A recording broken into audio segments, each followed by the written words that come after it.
Hello everyone, we are Tottenham TV. Hosts today, my fine self, Sai, and I've got the amazing Stelios next to me. How are you doing, buddy?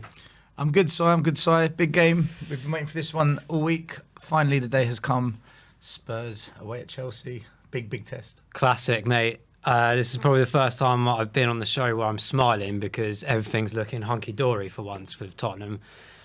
Usually I'm sat here depressed and moaning, but today I'm feeling confident. I think we're going to win this one, Stelios. I know you might not think that, but I just feel it. I feel a win at the bridge. I know it's only the first leg, but we've got to go in with the positivity. Shall we start with the team lineups? We can start with Chelsea. Forgive me if I get these names wrong, but they look pretty crazy, some of them. Arrizabalaga, I'm guessing that's right. Yeah. Azpilicueta, Sarr, Rudiger, Alonso and Sal, Jorginho, Ziyech, Havertz, Mount and Lukaku. Before I go into Spurs, Stelios, what do you think of that Chelsea lineup? If we do not go at Chelsea, it's a joke. Azpilicueta, slow, experienced but slow. Sarr, big, hardly has played. What's Rudiger going to be like in the back two with Sarr? They've got no N'Golo Kante. They've got no Kovacic. In comes Saul, who hasn't been good for Chelsea. We can go at this team. Yeah. Okay. They've got players who can come off the bench, but so do we. We can go at this Chelsea team. If we sit back and play defensive, pragmatic, try and get them on the counter-attack, I'm not going to be happy with that tactic. Neither am I. Let's go with Spurs now. So the wonderful captain, soon hopefully to be signing a new contract, we hope.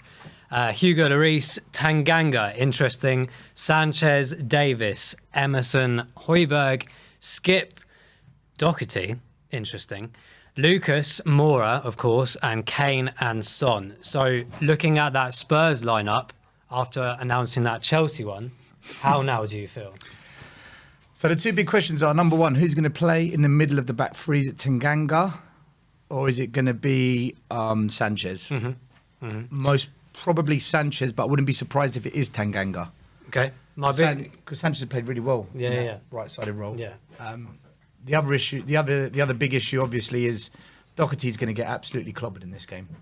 So my question about that, actually, He's up against Ziyech. Well, Matt Doherty. So from by the looks of this, it's the left side again. We were at the Southampton game last week, and that just didn't work at all. So what do you think this is all about today? Fitness, squad rotation. Sessegnon is injured, so he can't play Reggie every single game. Yeah.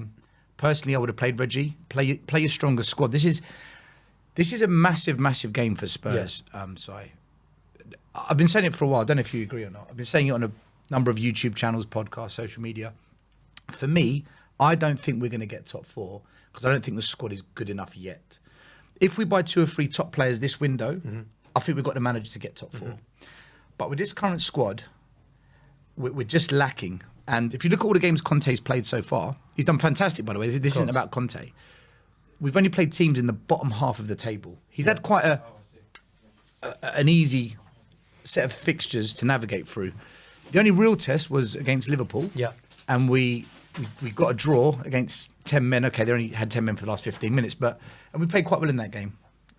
But what are we going to do now against the top sides? So away at Chelsea's as hard as it gets. Chelsea back at our ground's going to be tough. Arsenal, North London derby. We've got some really tough games coming up. For me, this is the real test of what this squad truly is about. Yeah. But looking at the starting lineup, I think we can really do something. We can go at this team. I think we can. I think looking at both lineups right now. We've kicked off. Wow. Okay. I've got to press buttons here. Sorry, guys. We're in it. That was pretty quick. It's okay. We're in the metaverse. We're about 30 seconds behind. Straight away they've come at us. Switch this screen as well. So it looks like the first minute Chelsea broke and Lukaku's pass wasn't very good into our box. It looks like we just got away with one there. Yeah, I think what was really nice to see the other night was Harry Kane pressing more as well. It feels like his fitness has come back into fruition. I think that's going to be very important in today's game as well. So. See, what also is going to be important, Si, is Doherty's clearly a weak link. So like I've always said on my tactic shows with Sim, the holding mids, one has to go out wide and the other one shifts to the middle. Yeah. The holding mids have got to shift out to our left-hand side and help Doherty. If that doesn't happen, you worry about the number of chances they'll create against us. Yeah. And look already, they're getting a chance down our left. I'll wait for this to be taken first. Poor cross. Pretty clear. This is a number of the things with our defence. We do give away a lot of cheap free kicks, don't we? In my opinion, I think we've just seen one there as well. You don't want to see that early on in the game. Well, any time in the game really, but see, Skip was out wide there, clearing the ball. Good. You want to see the holding mids get out wide and protect the back line. For me, that's a positive sign.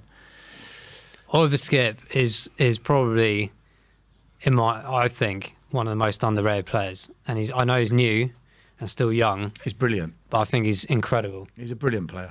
He's a fantastic player for us. You see the protection he's given Emerson going out wide again. That's all I want to see when we're defending. That the holding mids are helping us. It's fully intelligent, isn't it? It's just the intelligence that he has is fantastic to see. How old is he? Is he 20 years old yet? I don't know how old he is. I think he's 21. 21. People in the comments below, tell us how old Skip is, please. Can someone let us know? How old is Oliver Skip?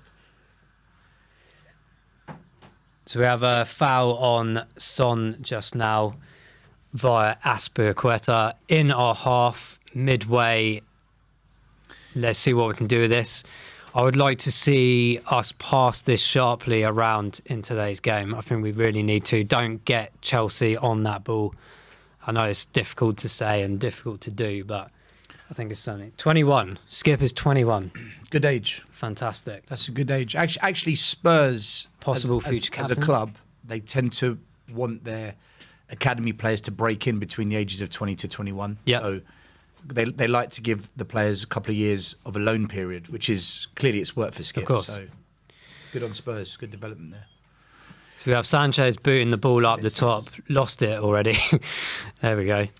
It's good pressing. It's good with pressing. This is exactly how I want us to go.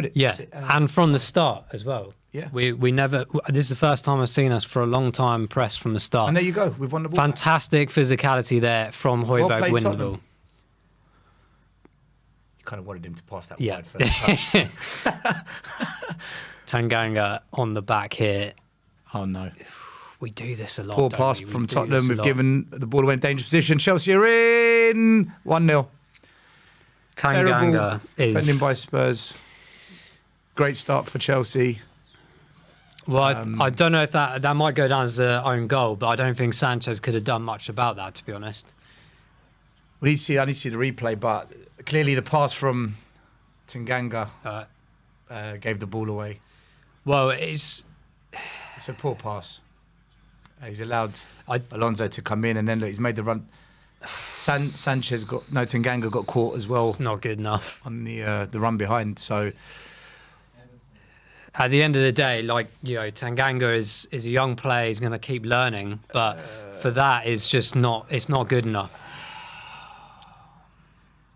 It's not good enough. So you know what's going to happen now. Spurs fans are going to say, "Why isn't Joe Rodon starting?" It's a very valid question, because for me, Rodon is, he's been there for a while now, and how many games has he actually played? Not many, but they keep focusing the camera on Sanchez. Maybe he could have done a bit better with the clearance there, but I think that was so quick, and that's the problem. We give ourselves so many problems, and by the time we've created the problem, we don't know how to react and deal with it. I've got to say, for me, the error all lies with Tanganga. I don't want to say it because I'm a massive fan of youth, but the pass was poor. It's not good enough. To take the touch, I don't know why he took the touch. You got to have the confidence at this level to be like, this is what I need to do. I feel like I'm a pro or something. Listen, you make a fair point, Si. And also, when they did drive at us, the players run in behind Tanganga, and he hasn't anticipated that run. How can you make a run in behind the player with only 5 yards to run into?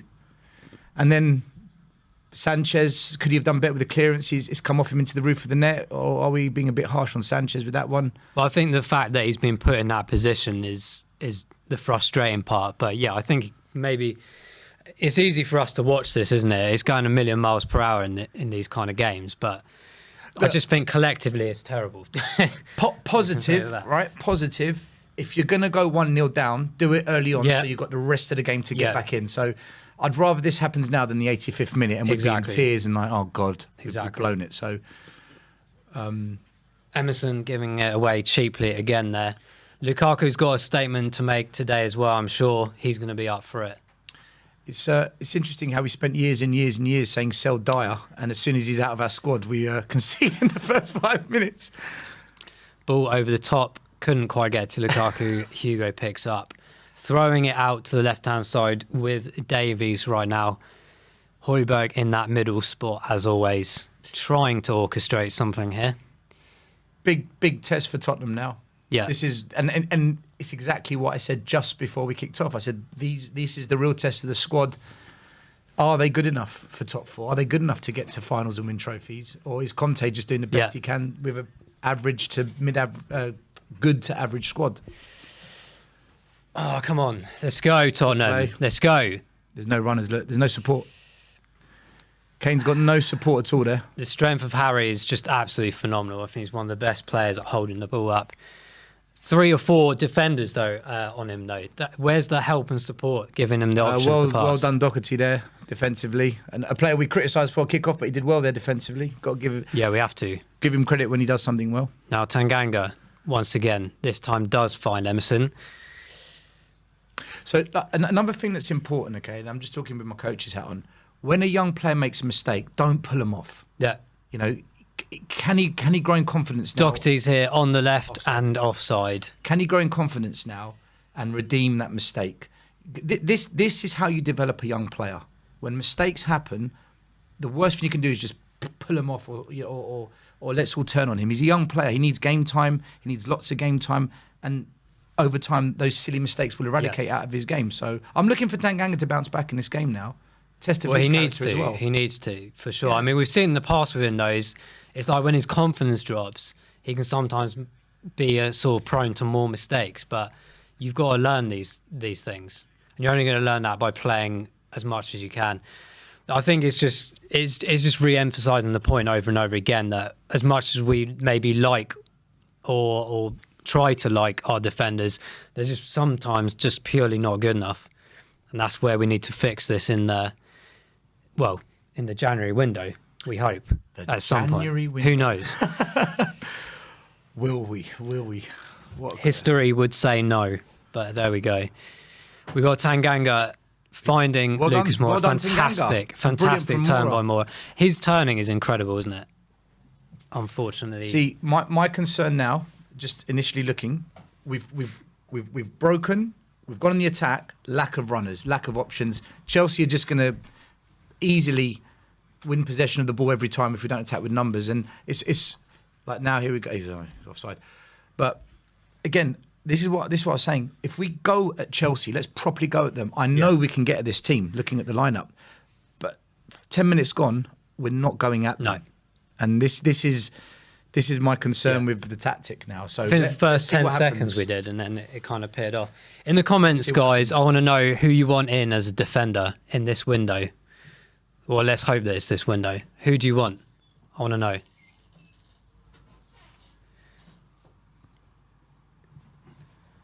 Right, we've got Chelsea playing it out from the back here now, pushing ahead. Ziyech passing out to the right. Back here for Sarr. Oh no, that's not Sarr's Rudiger. We're not pressing the ball. We're letting them play. That's offside, isn't it? We need to shut them down and shut down the ball. We're at Stamford Bridge against the third best team in the country. We can't just back off. Let's press. Have a bit more confidence, Tottenham. Have a bit more belief. Brilliant. Right, we've got Legit, Skriniar, Kieran Trippier. I'm afraid, my friend, I believe has gone to Newcastle, so that ship may have sailed. And rumour has it Coutinho's going there as well. Coutinho. Yeah, well, they got the money now, haven't they, Newcastle? The barcodes.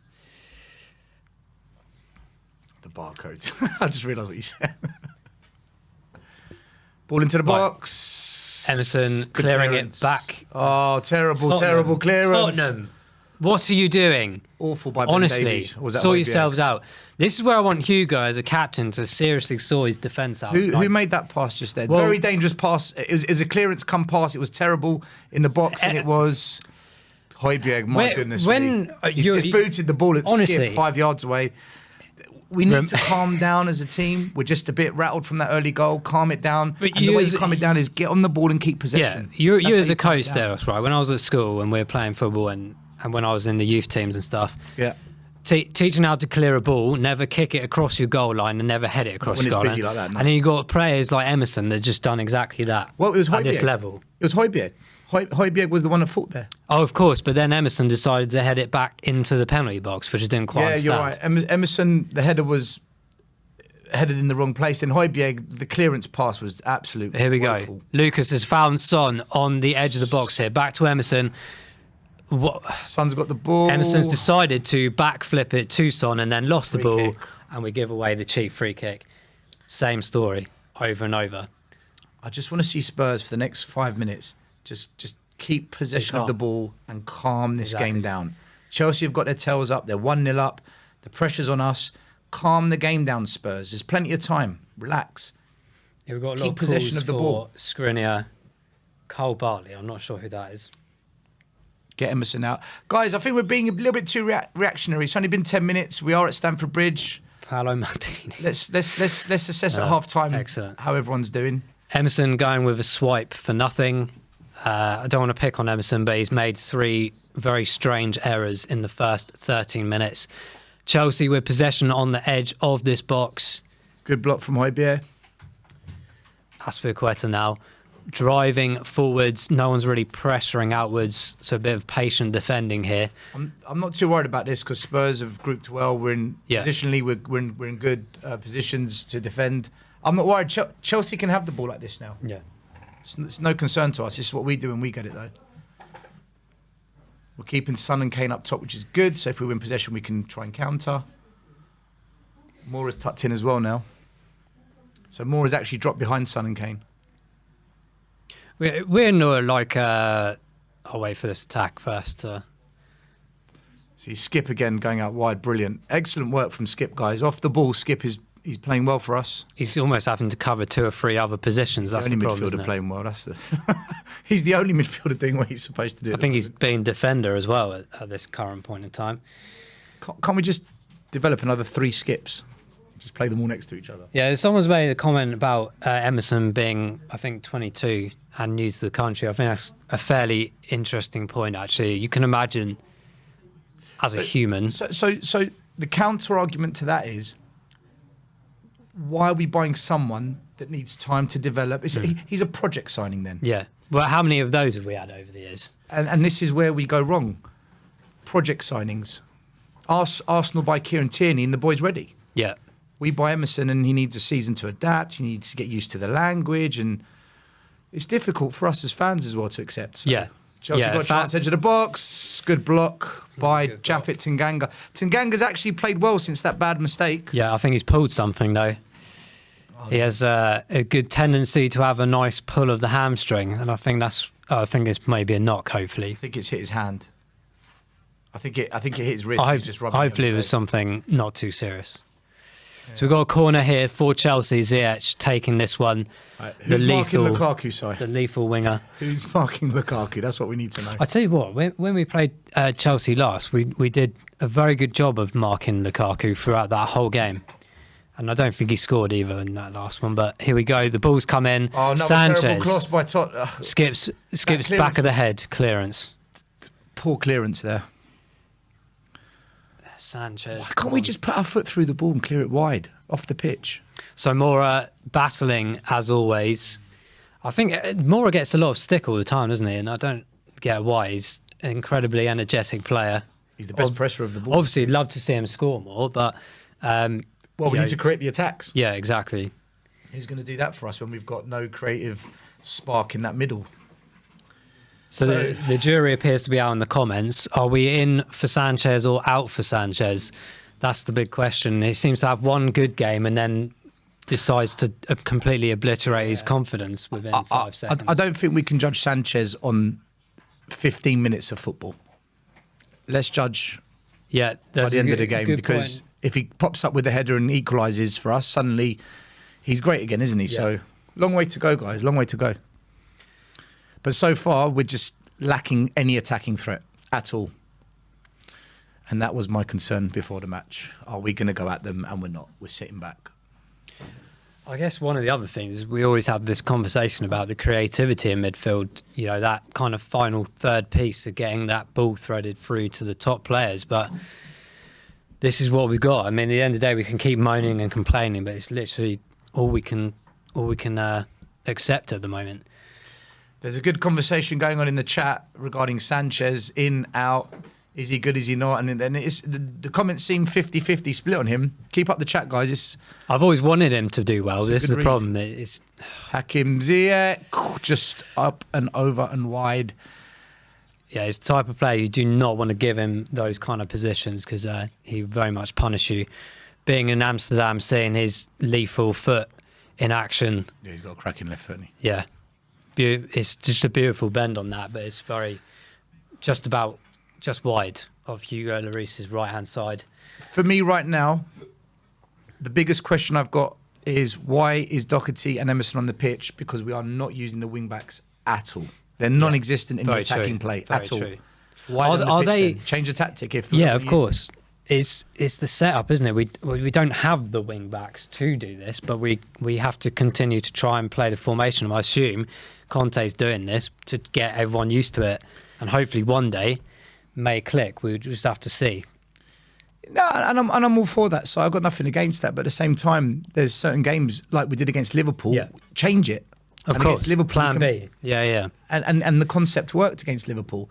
Against Chelsea, we should be playing a very aggressive high press, putting pressure on a weak defence and a midfield that isn't the strongest, winning the ball up high and going at them. We've got Yeah. the players to do it, but just watching the game, it's been 20 minutes. We're not Yeah. doing it. That is a tactical approach. And Yeah. for me, it simply isn't working. Do you think we have the quality or the depth or even the players to have a Plan B? Yeah, we At do. this stage. We do. Whether it will work, Yeah.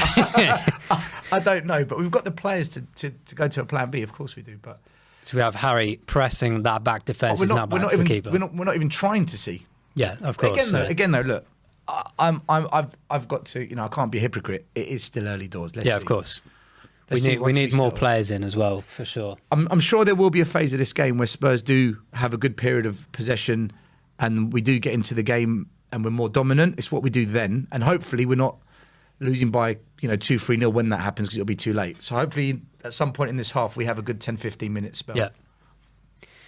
What do you think? There's a lot of comments about Son. Son's one of those strange ones because he's a phenomenal player that can do something out of nothing. But when you're looking for energy and perhaps pressing in a game, that's something maybe he lacks. And I haven't seen that so far again today. But there's a lot of people in the comments picking up on that. What do you think? But I'd say to people making those comments, Listen up, guys. listen, the doctor is speaking. The midfield so far and the wing backs haven't created anything. So it's all good and well us saying, Son do this, Son do that. We haven't got the ball to near Kane or Son yet. And when we haven't put enough players forward to support them. Yeah. I think we've had maybe 2 attacking moments and there's been a lack of numbers in the attack. Like now, here we go down the wing. Let's see what we do. Yeah, Skip distributing out to Doherty. Let's see what he's made of. We've got 3 against 7. His problem is he's not going to cross him with his left, is he? So he's always going to cut back in. Spurs are on the attack and we've got 4 Spurs players against 7 Chelsea Emerson players. finding or That's what's gonna happen. trying to find Harry. I think that was really good. Comes across as he always does. We're not committing the numbers forward. So No, it's very amateur right now, isn't it? Very amateur. we're just kind of going forward Yeah. with the ball and hoping maybe we find a pass to Son or Kane when they've got 5 players around them. That's not going to happen against Chelsea. Chelsea football. aren't even playing that amazingly well, and I think I've said that many games this season. Some of our opposition, they don't even play well. We just let them. We make our own mistakes. We just don't do enough, and we just let easy things happen. Just similar to the goal earlier, it's just complete utter madness again.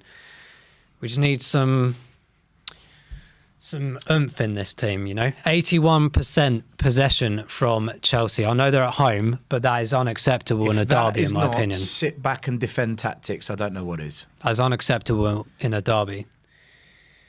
Come on, Spurs. Let's get into this game. Even my chair doesn't want to work. This is like watching Tottenham when Nuno was in charge. Very good. I've got to fix the chair. Maybe swap me if you want. Nah, it's all right.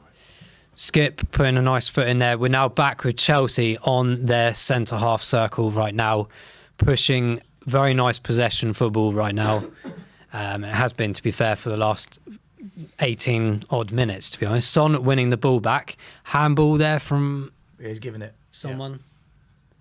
That's Sol, the Atletico player. Højbjerg is a very funny, animated player. I do like him. Comments in the chat asking for us to bring on Gaza. We wish. We wish, mate. I'd love us to bring on Gaza. So, Tottenham now back in the possession finally. We've got Sanchez back with a strange ball to no one. Piss poor pass, that is. Piss poor. Now we're back with the Chelsea defence. So here we go. We're going forwards with Alonso with a ball up top, straight over the top of our defenders. Too far. And there's just too much on it. Sometimes I think our defence just ball watchers. They like to appreciate the other team's passing without actually concentrating on their own job. As it stands right now, we're almost a quarter of the way through the game. We're not in this match at all in any shape, way or form. No. We're non-existent at the moment. So the good news is it can't get worse. Well, yeah. You know, they can only go up. Famous words. Well, unless they score two in the next minute. Absolutely. So we've got Luke in the comments saying 19 possessions so far, pathetic. I think you're absolutely right. I think it's a disgrace. Listen, match. I'm not going to give Chelsea critics. There's more. Can Harry pick out the pass? Good I think ball, he's found Doherty, and as usual, can't use his left foot. Tries to cut inside, loses the ball. Now Ziyech is trying to get past Højbjerg, and that's why Højbjerg fans don't want Doherty at the club. Absolutely shocking. Skip. That was such a good chance. Mora outdoing his opponent there, then losing the ball. Emerson. That's a foul. Gets a foul. So what just happened there was Kane, wonderful switch of play. Diagonal crossfield pass, put it just in front of Doherty to run onto. Doherty's first touch goes forward, second touch loses possession of the ball. He could have shot past, and the entire tap broke down. Poor play by Doherty. It's that simple. Not good enough. It's unacceptable. If that was Reggie, I think maybe a different outcome. Why do you think Doherty is coming to Tottenham? Why do you think he's not done well? He's not good enough. It's that simple. Do you think he looked good at Wolves because that system at that time, it was just one of those fruition things? Work. Here we go. Emerson to Son on the wing. Tottenham. Can Son get the ball in? Corner kick. Corner kick. That's what we're going to see. Some actual action our end for Doherty played on the right side next to Adama Traore. When you've got someone like Adama Traore running at defenders, pulling them out of shape, causing chaos, things open up for Doherty. He played next to a player that was very menacing. And he probably had a good season. Every player can have a good season, you know. How old is Doherty? 28? 29, 30. They always say the peak year is about 27 anyway, isn't it? 27, 28? That was his peak. So we bought him post-peak. Yeah. Post-peak. Post-peak. Yeah. Here we go. Son in the corner. That was a poor cross. No one seems to want to attack that one. Now Chelsea are breaking. It's cross to Lukaku. I don't think he's going to do too much here. Poor pass. Physicality, Doherty, rubbish. Lukaku. 70-odd million pounds worth has just fallen on his face. 96 million. 96, sorry. That's even more appalling. Sorry to correct you, Shai. Fair play for him to be playing today. That just shows you the maturity of him and also the manager. Or did Chelsea have to sort that one out? Probably. It cost so much money. If it was 10 million quid, they've sorted that out. 96 million. I couldn't believe it when it happened anyway. Harry trying to win that through. Son battling in midfield. First time we've seen that. Son. And then gives it away again to Chelsea. One thing I will say about Chelsea, and I don't want to praise them because I can't stand them, but the way they are pressing us is good. They aren't giving us much time on the ball. They're hunting in numbers. So, you know, they're working harder than us basically. They're working harder than us. So back now in the hands of Lloris. I think that's the Spurs fans behind the Reese, isn't it? Dangerous pass across the box. Good to see Played them by in good voice. Mora, and then a lofted pass that Skip. is.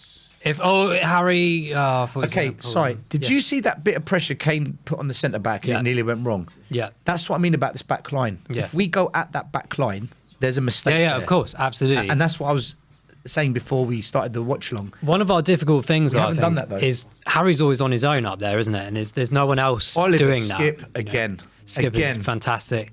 I think we get a throw out of that. Right now, Oliver Skip is our best left back, right back, centre back, and holding mid. And if he went in goal, he'd probably be it's better. crazy. It's absolutely crazy. Lloris at that as well. Emerson flicking balls about. He's like the new Dele Alli. See, where's Højbjerg? Jorginho, Where's Højbjerg? Ziyech again here. These guys have so much possession all the time. It's So ridiculous. Spurs have dropped deep outside our box Sure, again, yeah. inviting Chelsea on to pass the ball around us. I guess this is what Chelsea want. Yeah. We're giving Chelsea what they want. Alonso, They're just going to keep moving it around until the gap opens. They don't need to do anything else. They're 1-0 up. the ball has come back over to Alonso here on the left-hand side. Emerson, Beaten Don't by know what he was Alonso, doing. but not by Mora. That's a foul. He's pulled back Mora. well done to Lucas there. I can't believe the referee didn't give a foul there. Alonso's pulled back Mora.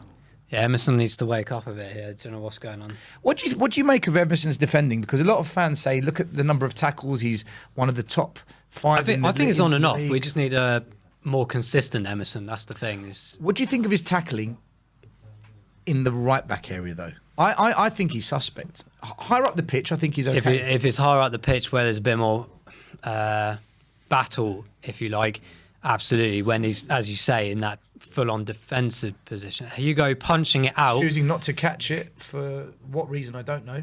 and that's straight up the top, and Harry's not getting that. But yeah, as you say, in that exact direct right back position is, well, we saw it earlier, didn't we? It's just not quite there. I can see him building on it. We've got to remember, yeah, of course, he's quite new still. Yes, we need to give him a bit of time. But I think I do like his efforts every now and then. I think it was like the last game. I know like some of them weren't great, but to see a player we've had so many seasons of not having crosses in the box. And then we had the last game, and I can't remember how many he did. And albeit that none of them were of amazing quality, but the fact is they're getting into those positions. Is that not a positive thing that we've been missing? And we've finally got something that he can work on to maybe bring to the table in the future. Yeah, for sure we can. I'm without doubt confident in my opinion. This squad is not good enough. We can still win this game. That anything. It's exactly the Player-wise, same. other than the results, perhaps. Are a Well, bit no, more- not in general. Just this match. Yeah, no, I totally understand your point. I totally get it. It's And this all is- over the place at the moment. Our defence is shocking. The ball's come back in. Doherty's got a head to it. And I'll That's tell you a Chelsea what the fan. difference is between this game and other games this season. This is a proper team we're playing, and we're being found out. Yeah, So yeah, no, you're right. Yeah, this is my only worry with what is happening. Brilliant run in the Premier League, unbeaten, 6 wins, 2 draws, excellent. Keep that going. But I do feel when we go to away games, when we play top teams, this is the real test. And so far, I don't think we're passing the test. But yeah, Conte's an elite manager. yeah. Of course. He can change this. He can make the substitution. how long have we been talking about Can make the tactical changes. reorganising this team? Getting new proper blood in. It's overdue by like four years now, I think. Bacon ears, Tuchel. Okay. The good. What did he say? Bacon ears. Excellent. Skip is playing, yes. If the score stays 1-0, we are missing Dyer. Anything's possible. One We free are. kick, 1 corner, 1 penalty. Fewest touches in the game so far. So, Harry Kane, our striker. Manderson mentioning that we're missing Dyer, and I actually agree with that. I do, but Dyer doesn't affect our attacking play. No, of course not. And that's, the creativity is missing, the emphasis is missing. But like I said earlier, it's like Well done, Tanganga. we can again. complain all we want, and Conte can do what he can, but at the end of the day, they're the same. They're the only players we've got. And I think the substitutes bench, just quickly, because we didn't get to do that earlier on, but Reguilon, Winks, Gill, who I hope to see develop as time goes by. Salvatero, I'm not sure about him. Lo Celso, still very questionable. Dele Alli, we know, is pretty much not there in his mind at all. Ndombele, crazy man. A goalkeeper, Galini. Oh, what are you doing, Tanganga? No, that wasn't. Yes, it was Tanganga. Was it Emerson? So on the bench, is that same principle? Sorry, I'll tell you what I'll do. I'd bring on Reggie, and I'll tell you why. Be done with it. Ziyech's playing down Chelsea's right, our left, but he keeps coming central with the ball because he's not a wing back. So that will open. So the space is open on that left side, and that's where Doherty got free, where he came past the ball. Yeah, we need to attack down our left flank, their right side, and Reggie's the player to do that. But the midfielders need to look for that pass, and that is the weak point I would look to attack. Yeah. But the substitution and the instruction has to be made. Crosses, corners come in, for Chelsea. Back out to Alonso here, who's going to look to bring this a bit wide. The cross comes in. 2 players at the back for Chelsea, unmarked. But unfortunately, Højbjerg, I think, just got his head to it. I'm doing well without my glasses here. The cross coming from Chelsea. Well done, Hugo. Big hands from Hugo. Quick distribution. Is he going to quickly distribute the ball? Bob the Builder. No, he's going to hold on. The famous cartoon here is saying no creativity, and that's absolutely right. Something we haven't had for a long time. Bob, we need the ball so that we can create. Yes. At the moment, we can't string 5-6 passes together. We can't even get on the ball. We're on the ball now down the left side. Doherty, what's he going to do? Absolutely woeful from Doherty. He has to come off. That is a 5-meter pass. He has to come off. He's not good enough, man. Irrespective of saving players for Lukaku's driving forward. Davinson Sanchez has now kicked Lukaku while he's on the floor, and they got a free kick in the dangerous wide position, which is very disappointing to give that away. But I don't think Sanchez had much choice. And whose position is that? Yeah, Doherty. See, Sanchez should not be out there. Exactly, it's the point I made earlier. The players are so having to look after 2 or 3 positions each, and then they put themselves out of position themselves, and then the mistakes kick in. It happens every game. Can we fix it, Bob the Builder? We need to get control of that midfield. We have nothing in the midfield right now. Nothing. Wait for this to occur, and I'm going to ask you another question. I would not. And do you know what? I wouldn't play 3 up front. It's not working. We can't get the ball to the 3. I'd probably go 1 up top. And it works against the weaker teams, like you said. Ziyech with the cross of the free kick coming in. Tanganga has headed it out off the back of another defender, and it has gone into the net. It is 2-0 to Chelsea from 2 horrific defensive situations now. Fuck's sakes, that's terrible. That's bad luck. I'm not swearing because it messes up the monetization for the guys. And I can tell you now, there's many of them in my head. Let's be honest, okay? Let's just be honest here. Let's see the replay, and then we'll have a really honest chat about this. That's unlucky. That's unlucky. He's headed the ball clear and it's bounced off Davies' back. It's a calamitous goal. It's unfortunate, but look, that's 2 own goals. It's 2 own goals. It is an own goal. This one's unfortunate, though. This one's unfortunate. Look, this has been coming all game. You and I are in the studio. We're trying to stay positive. Okay, we're trying. We don't want to create a negative vibe on a show. We don't want to be downbeat. Game's over. Spurs are finished. We don't want to come across that way. But the truth is, for this entire half, Chelsea have completely dominated us in every shape, way, and form. We've offered nothing in this game, and what we're seeing right now is a very good team against an average squad, and we're being exposed. Yeah. It's a tough one to accept. That's because we've not played good teams yet. The question is, can Conte now make the right substitution, change the tactic, which is an absolute failure? This isn't me blasting Conte. It's what we said before the match. Can he now change it so at least we take something away from this game so the second leg is alive? Because if we keep the second leg alive at our ground, anything is possible. But right now, we're going out of this cup. We can't keep playing like this for another 45 minutes because we're going to end up losing 4 or 5-0. And they will bring it to us at the Lane as well. There's no doubt about it. Yeah, they will bring it. But if we're in the tie, and we start quick in the second leg, anything's possible. So, but I just... Right, the question I was going to ask before that hideous mistake once again. About Doherty coming in, when you mentioned about swapping players around, because I asked you at the beginning, like, why are we playing Doherty? And you mentioned about, let's just wait for this, another attack from Chelsea, playing with our right back and whoever else is there right now. Lucas passing out to Skip, back to Mora. Nice come out from Harry Kane here. Couldn't quite manipulate his way through. Three Chelsea players around him at a time. So Doherty's been picked.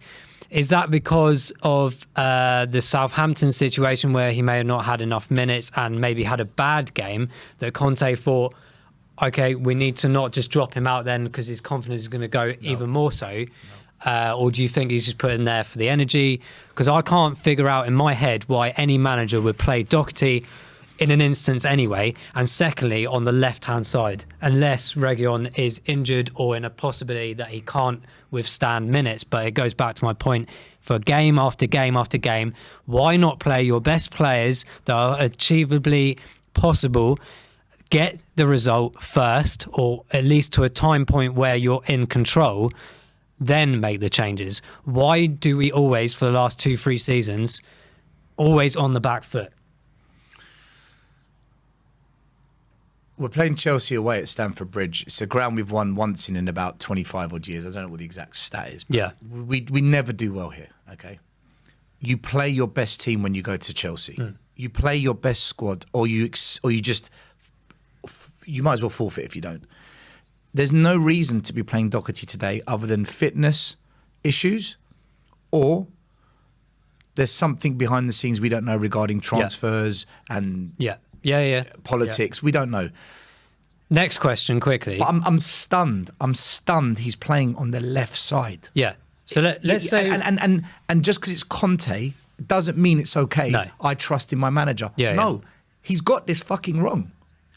Next question then. So clearly Doherty is not good enough. He shouldn't be playing on the left. Why has Davis not gone onto the left back position or left wing back position? Because we know he can attack in that position if we really need him to at some point, and play Rodon. Why? Why play Doherty in general? Rodon doesn't seem to get picked by any manager at Spurs. Jose, Nuno, Conte, Ryan Mason. He never seems to get a look in. So clearly there's something they see in training that they don't find satisfactory or lacking. Sanchez has done brilliantly well there to Son. If we can make the pass. If Son can find Emerson on the right-hand side, the cross has to be good. The cross has to be good. Too slow. It's over the top. Doherty, header back in, and Mora can't quite get there, and that's going to go the goalkeeper's way anyway, because I believe a handball, which... So the one time Tottenham actually put a bit of pressure on Chelsea, and we nearly created an error from Chelsea to score. Was that a handball? Sander is saying... handball? Sander is saying Reguilon needs to... is it... There's no handball. Oh, he never saw that. His hand's by his side. It doesn't really matter anyway. It went out of play. But we just had the comment about being Reguilon and how do you say it? In the second half, I think that needs to be done. I don't care about feelings. I think Matt Doherty just needs to know that he's absolutely shit and needs to come off. So do you know what? I think we've just got to be careful as well that we're putting all of this on Doherty. As a team, we've been shit tonight. Of course. As an entire team, we have not played well. But let me ask you the question. When's the last time we have played well? Where you really saw Spurs really well, dominate possession, create attack after attack? We haven't. We simply haven't. This is why I keep saying Conte is performing miracles with an average squad. Yeah, agreed. And I've said that about every manager that we've had since Pochettino. When Pochettino made those comments that we need the new furniture, nothing has been done ever since. That is awful for Emerson. Flying in for no reason. Absolutely. He's not under pressure. He's on the ball and he's just passed it to a Chelsea player. Then he's tried to win the ball back. Ziyech against Doherty. Tackle was 2 seconds late. Ziyech against Doherty. Just heads wide. Could have been 3-0. Spurs getting away with it now. Sanchez didn't even challenge that. Absolutely getting away with it. We need half time to come ASAP. We have Ziyech against Doherty here. Spurs need half time ASAP. Cross from the... He switches inside, as we know he does, with his left foot. Cross comes in. Sanchez... So lucky. Sanchez isn't even paying attention. I don't know what he's doing. Ziyech.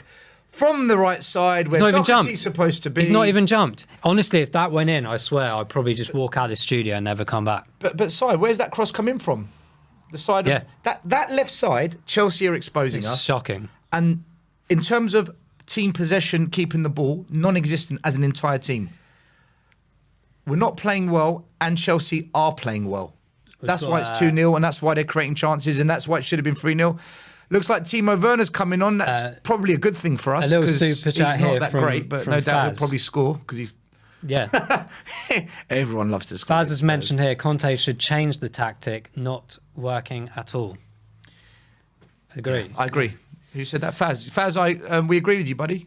We totally agree with you. Sorry if I've missed any other super chats.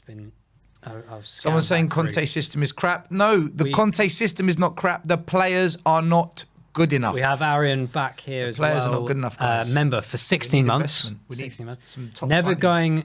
never going to forgive Tanganga for being the reason now that some people will blame Davies for a goal versus Chelsea. Get him off the field. He's shit. I think that's a bit harsh, personally, but if that's your opinion, that's your opinion. You're allowed to have it. We had one from Jack earlier in the game. We need investment all over the pitch. All of our signings since 2017, bar Lucas Moura, have been failures. I just Complete wanna, revamp needed. Sorry, buddy. I want to go back to Tanganga. Is it fair that you hardly play all season, and then when you get your start, it's Chelsea away? Is that how you develop young players? You say to them, listen, you're not going to play at Watford, you're not going to play at Southampton, you're not going to play against Leeds United, you're not going to play against all these teams where we could develop you, and we're not under as much pressure in those games. But what we are going to do, the worst ground in the country where nothing ever works for us, Stamford Bridge, we're going to start you in that one, buddy. Is that fair? No, I don't think so. I think if you're going to do that, you need to be playing them in the next games, because that's how you develop. You can't just have one bad game and go, right, we're taking you off again now because we're playing so-and-so in the next game. I mean, it's Morecambe next, so I can imagine him probably playing that anyway. But this is the hardest ground that we go to. At Liverpool, we get draws sometimes. At Man City, we win there sometimes. We get draws. Chelsea, what do we ever get at Chelsea other than that one season? Dele Alli scored that blinding goal and Ericsson with the wonder strike. Other than that season, when do we ever get anything at this ground? This is for me. This is probably the toughest place for us to play in coming in.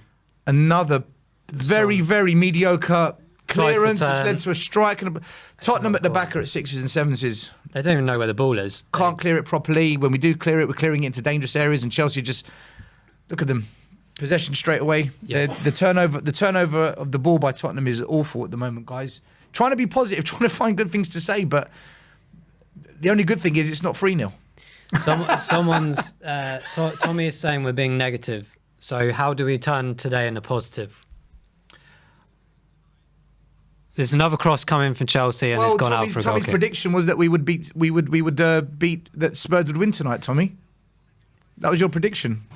I just don't. I don't understand. Like which Tommy was that? If it's the Tommy I think it is, he predicted we'd win tonight. I did. I thought we were going to win 2-1. But well, there you go. So why was everyone? Question to everyone watching the show, guys, so we can discuss your comments at half time.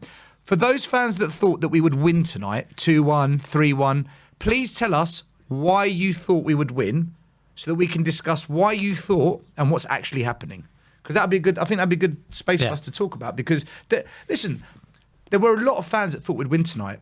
I said I thought we'd win 1-0. I thought we'd give it a go. I thought because we'd it's win a 1-0. derby, right? I expect passion and energy, and I haven't seen any of that. I didn't expect Doherty to play at left back.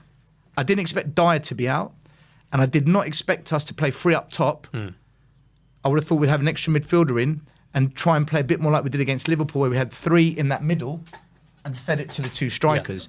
But the way we've set up tonight, I feel tactically has played into Chelsea's hands, and there are weaknesses in this Chelsea lineup tonight, and we haven't exploited it because of the way I think we've set up. Yeah.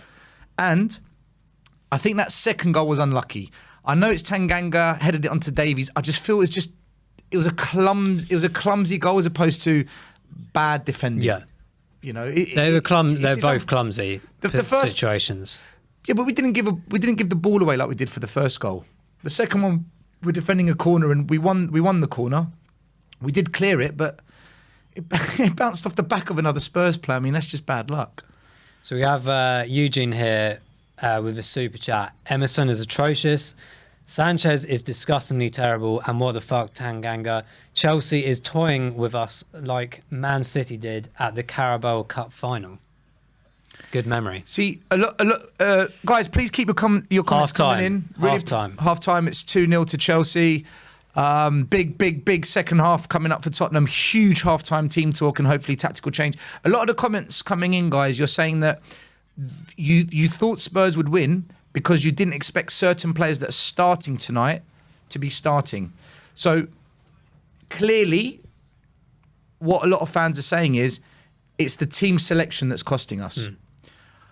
What do you think about that? Is it the team selection that's the problem tonight, Si? Yeah, I think it's a mix. I think what I'm hoping for is Conte to go mad at half time. What I'm hoping for is that we come out in this second half with a completely different mentality. A couple of players, obviously, I think we know who they are now, being swapped at half time. And like you say, just getting into the areas that we need to get into. I think we can still do this in the second half. We still get a result. Like, we're 2-0 down, 2 clumsy goals, very clumsy goals. It's not like Chelsea have been playing really well. If we can switch this around, and hopefully Conte can pull that in, I think we can do it. But, I think from the start, sounds really stupid, but the first literally 30 seconds or so, we were pressing and we thought, oh, good. Yeah, we finally got our first game where Tottenham are pressing out of the gates. Yeah. And then look what happens. It's once again, and I've said it every game I've been to at home this year, including the Southampton the other day, the only time we tend to lose against teams at the moment under Conte is through mistakes. Our own mistakes, our own doing. And it's exactly the same here today.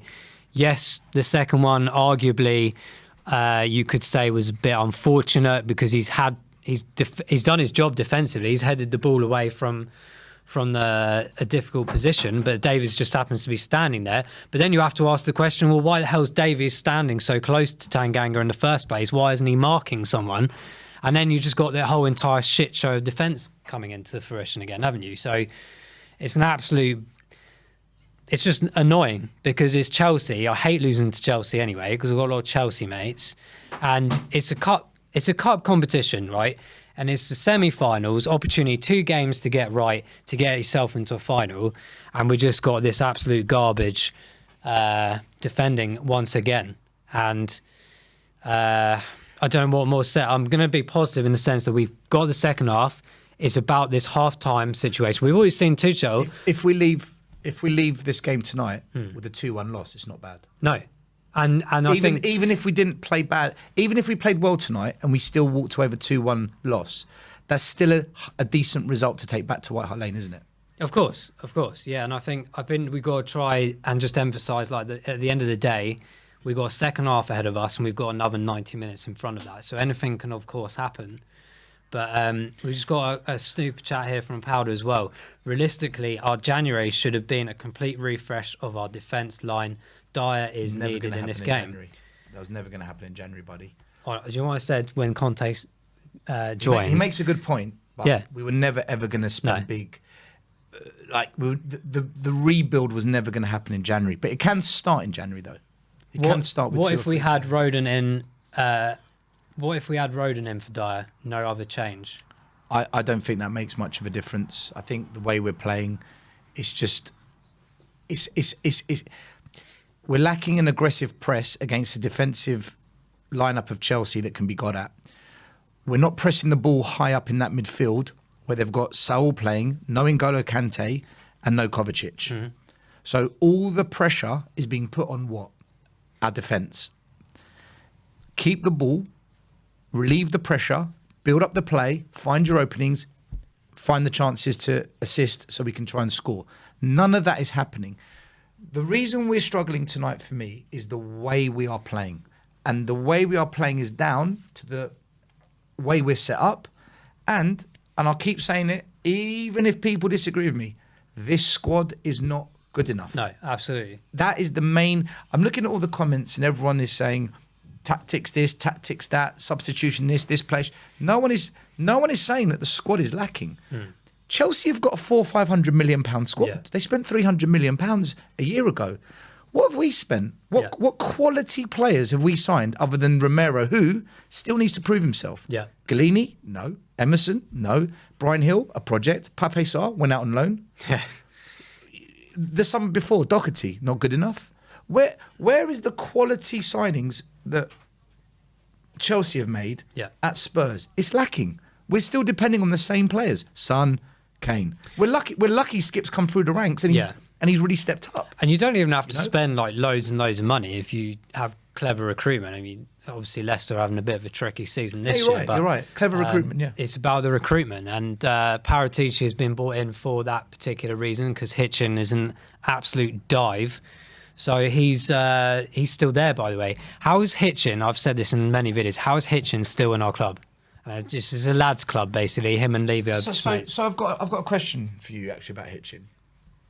If Hitchin is sent out to Inter Milan, because he's identified Skriniar, and he's out there in his suit, trying to charm and negotiate with the Italians of Inter Milan, and they say to him, you can have him, but it's 55 million, non-negotiable, no structure to this deal other than you pay the money, you get the player, and Levy says no. Okay, let's say that's kind of what happens. Is that Hitchin's fault? No. A lot of fans do have a go at Hitchin. But my question is, has Hitchin got the tools to do his job? I don't know the answer. I'm just asking the question. Yeah, I don't think he's got the backing for it, and that's why I think this is the big question: is Paratici coming in and now Conte coming in? You don't have an excuse to hide away from this anymore. You can't do the cheap deals anymore because Conte will leave. Do you know what will happen when Conte leaves? I think the fans will, hopefully, the remaining fans that are still not ENIC out for whatever reason or whatever it is, will realise the major situation that we've got. You can't bring a manager in. There's no way in hell Conte would have signed that contract, and unless it's for money, obviously, to say, this is a project, Antonio. We'd like you to stay here for the year and a half, but we're probably not going to do anything in January or summer. Do you honestly think how many previous managers of Spurs do you think were made promises? A lot. So why would it change this time? Exactly. So the only thing I can think of is why on earth would you go and spend all that money, first of all, getting rid of Mourinho for however much it costs. Don't know how much Nuno costs to get rid of, but why on earth would you spend money on bringing Paratici in, and why on earth would you bring the money in for Antonio as well? It would make zero sense. We have Canio with, I'm just tracking back here, so God, please play 5 in midfield. We need to win the ball before it gets to our shambolic defence. I agree. We aren't creating any numbers, advantages, any position, and I get more pressure out of my shower. Very good. Very good. I think that's absolutely right. I don't disagree with that at all. We have Powder again. Thank you. I think he's going to say A tier. A tier manager, B tier team. No matter how much Conte works, there just needs to be some change this summer. Conte is not a loser. He will leave. And I think every single Spurs fan will agree with you on that one, Powder. Do you know what I said? When Conte signed, I made it quite clear, and I've screenshotted everything. I said Conte will leave by the 2nd of February if no one is signed in January. And I honestly... why on earth, no matter how egotistic Daniel Levy is, why on earth would you abuse the situation of having a unique manager like Antonio Conte in managing your team and bringing Paratici in, who was designed to come in to find the talent, to negotiate, to bring in top players, even though we're average at the moment? Why on earth would you throw that away? And the answer would be, well, because it's Daniel Levy. That's the only answer I have for it. I hope we're proven wrong. But at the moment, teams around us are buying the players. I don't disagree with anything you've said, Si. I firmly back that up. The only one thing I would add is, even though I do believe our squad is average, the way we are set up tonight, especially with Doherty out wide on that left, and with the lack of midfield presence and having 3 high up when we're not pressing, it's incorrect. I know I'm not the level of coach that Conte is. I know that he's elite and he knows You're shitload. getting there. You're getting there. He shit. Don't He knows worry. a shit. I'm getting there. Yeah. He knows a shitload more than you, anyone. Yeah. That is on We Are Tottenham TV or any other fan channel. Okay. But he must surely stand there and say this hasn't worked. Okay. And every manager will try something and they get it wrong. Now he knows the Chelsea lineup and how they're playing. He has got the chance to change it and get us back in the tie. If Conte gets us back in this tie in the second half, whether it's 3-2, 2-1, or imagine a 2-2, we'll probably smash up the studio if it goes to 2-2. But if we can come away from this game still in the tie, then for me he's earned his money with an average squad. Yeah. And that's what I'm looking for now. I don't care about the result now. In fact, I don't even care how we play now because for me it's almost gone. I just want to see, can we stay in the tie? The most important thing now is, the good thing about a semi-final is it's 2 legs. Can we stay in the tie and take this game back to White Hart Lane? Because if we can, game on. That is the most important thing now, and we shouldn't really worry too much about anything else. But I want to see passion. I want to see some change it. energy. I want to see passion and energy, which we're lacking. I've got an interesting comment here. The advice to sell the stadium and play over at Hackney Marshes until we have a team worthy of playing here. Interesting. Or tickets will be cheaper for us. Exactly. Another super chat here from Matt McDonald. We might benefit with the addition of Winks to the midfield. The build-up is slow on the counter, so we could use a playmaker in a deeper position. Matt McDonald, who would you take off for Winks? I'd like to know who you take off for Winks. Will Stewart, super chat. Big up to Will Stewart, THFC Rants YouTube channel. Stell, does this performance show how badly we need a right wing back upgrade? Doherty and Emerson shocking. We agree, Si? Yeah. We agree? Yeah. Yeah. I think the wing back positions have been a problem for a long, long time. Trippier. Totally agree with that When Trippier left, I mean, Trippier had funny games for me. Like every time I watched him live, he always fell over and just didn't do things properly. But in the grand scheme of things, he was actually very good bombing forward and very good crosser of the ball. And we've seen that when he was at Atletico, and that's probably why he's been identified by Newcastle and trying to bring him back. Why on earth? Surely it may be in the contract somewhere, but why on earth did we not go for him? I'm not saying that that's maybe the exact answer, and there are other right back positions players that we could bring in. But when you're looking at that aspect, that now Newcastle, they might pull through and come and remain in the Premier League, but they're already enhancing. And you're sitting there as Tottenham Hotspur, wherever that might be meaning these days anymore, and wondering why on earth did we not do that when we knew that that's a critical position that we probably need to enhance, because Doherty, I'm afraid, is just not good enough no matter where he plays, unfortunately. I would also add, our centre-back cover isn't good enough either. No, of course not, and we know that's a big position. That's why we brought in Romero, of course, but then he got injured. But we still know that we need another 1 or 2 of them in there. And Ndombele not playing tonight, Lo Celso not playing tonight. If they're not going to play, why are they at the club? We're crying out for someone to get on the ball. We need a player that can control the tempo of the game, control the pace of the game. We don't have that kind of player. Jason mentioning on the super chat as well, great show, guys, of course. We need to win the second half. Our wing backs are weak. And yes, they are. And it goes back to your point, mate, earlier about this is what we got. This is what it is. We haven't got a magic wand. We haven't got anyone on the bench to come on and change this. Really. Well, we've you're just going to replace average with average, right? There is no. I think Reggie's better than Doherty. I think Reggie's definitely better than Doherty. Of course he is, but that's one position, and the rest of them is like we're sort of sat here like waiting. We're just waiting for the transfer window to start. Chelsea are playing with 3 in the middle. We're playing with 2, so they're getting the overload. Yeah. Plus Kai Havertz, who's going out wide, he's cutting in. Yeah. So they're getting a 4-on-2 in the middle. And Ndombele's coming on, guys. Yeah. I did not expect this to happen. I don't know if anyone realised, but before the second half, I thought he wasn't trusted by Conte personally. I thought he's someone that Conte would want out of the club. it's an interesting change, isn't it? It's something different, a new dimension. Who comes off though? I don't know who's. I think we might go to a back 4. Hugo Ben should Davies have to go come out for to the cross that led to the second goal. What do you think? I need to see the replay again, but a criticism I do have. I only have 2 criticisms of Hugo because I think he's a fantastic goalkeeper. One is distribution, and 2, he doesn't come off his line enough for me.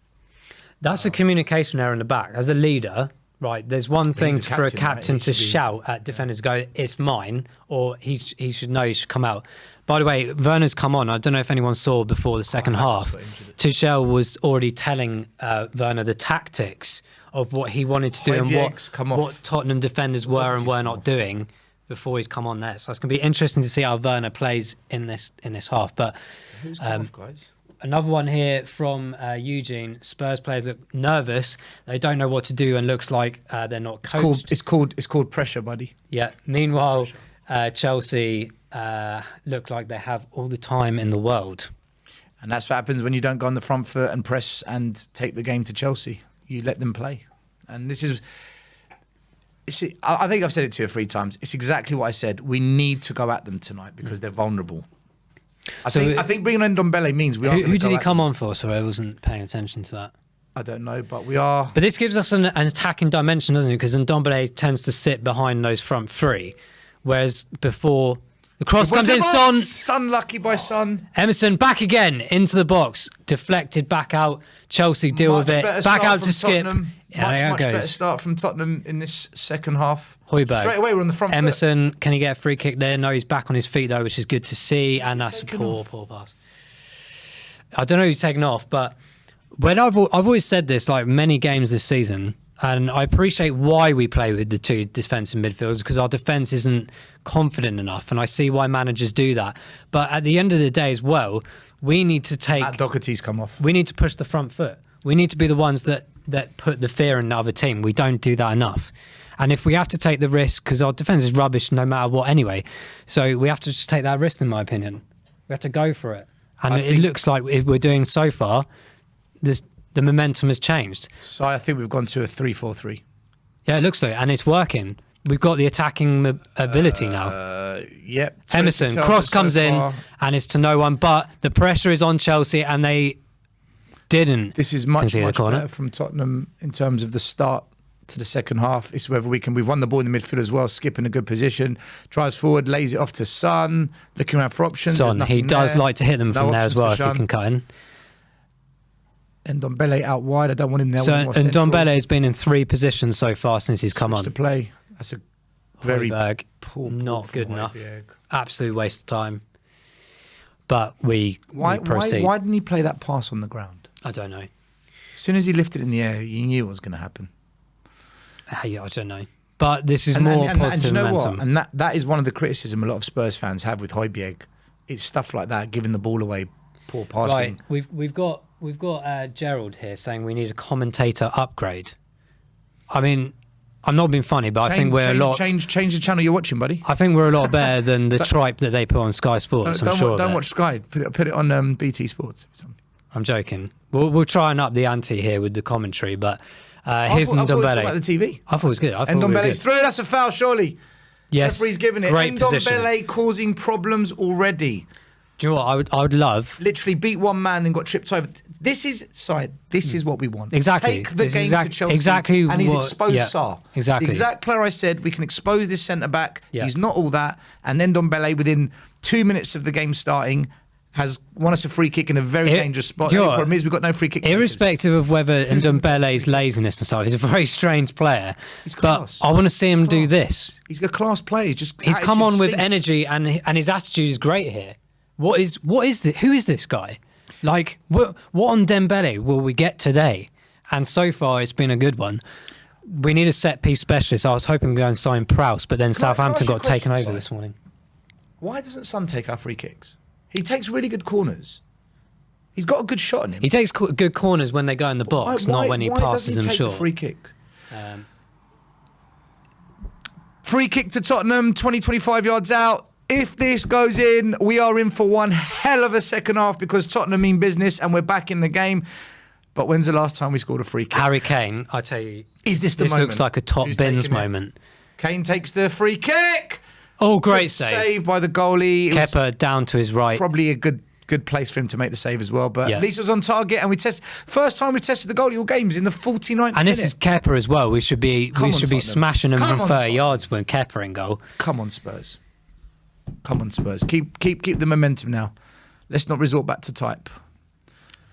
So what's also interesting is obviously Chelsea have now got their 2 attacking players in there, right?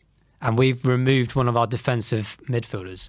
It's quite an interesting move from both teams. We need to get back in the game. They don't, so they can do that. They're trying to finish us off.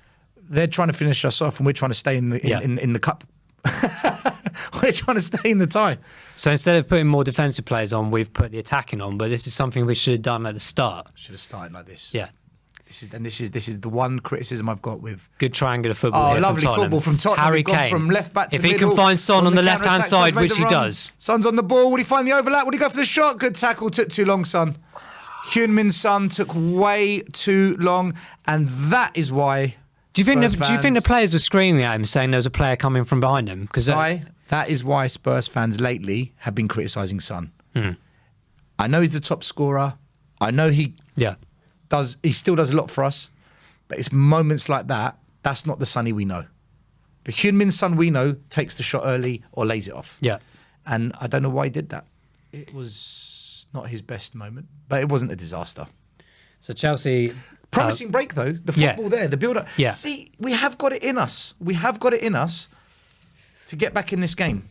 We do have it in us. I don't know how Lukaku was able to shoot from there. That's crazy. Who's marking him? Right. I don't know what's going on there. So Sanchez has got the wrong side. That's very fortunate, really. He got the wrong side of Lukaku. Poor defending from Sanchez. Højbjerg giving the ball away because he's under pressure by two players. Højbjerg with an awful pass in a dangerous position. Again, we got it back. Højbjerg needs to get control of what he's doing because that's twice now in about 3 minutes that he's just given away a really poor pass. And Chelsea are going to grab onto one of these and make it 3-0 if we keep doing that. So he needs to sort that out. Or he needs to come off. We've got to stop the Chelsea possession. This is how it builds up. So we've got Chelsea playing it around the back now into midfield, back to Sarr, I think that is. Would you take a 2-0? Do you think that's enough for us to still be in the tie second? No, because I think Chelsea definitely have a goal in them at our ground, for sure. And we don't have 3. No, I would very much... goals don't count. I want to see us draw. I want to see us draw and possibly win this, but that's a foul? I would... If I had to, I would take the 2-1 for sure, but I think we could do this. Is 2-0 the end of the world? Is it the complete end of us? Are we still in it? I think we are. Just. If we come out gung-ho in our home game, yes, but I can't see that really happening. I mean, the last Spurs-Chelsea game I went to watch was absolutely appalling. What, the 3-0? Last year, I think it was. When was it? I think it was the last game. 2-0 we lost. Yeah, it was awful. Absolutely awful. Yeah, but that was Mourinho at his worst. Of course. Jesus, I mean, we didn't even go over the halfway line. But Chelsea can come with that oomph. Like that's not what I want to see. I want to see us get a goal. They've got no N'Golo. Lukaku on the half turn lays it off. Lovely ball. Ziyech shoots. Poor shot by Ziyech. Spurs got away with it again. Poor defending by Ben Davies. Completely left his man. Ziyech in acres of space. That Spurs back line looks wide open. Absolutely appalling. In fact, really, that's on Sanchez because why is Ben Davies in the centre back role and Sanchez he's been sucked over? It's the same story of our defence. Here we go, Ndombele breaking forward. Positive. Is he going to find that killer pass? He's looking for it. No one's making the run. We've got the ball out wide to Moura. Moura's got the overlap. Plays it to Ndombele. He takes the shot and it's high, wide and into the sky. Leaning back. At least we're getting in the position to shoot. Yeah, exactly. Come on, Tottenham. We've got a goal in us. We've done more in this 8 minutes than we have the whole game. So we can't be complaining, really. Isn't it amazing when you put an extra midfielder in midfield against a team that's playing free, what can happen? That's all it took. And taking Doherty off the pitch was a big one.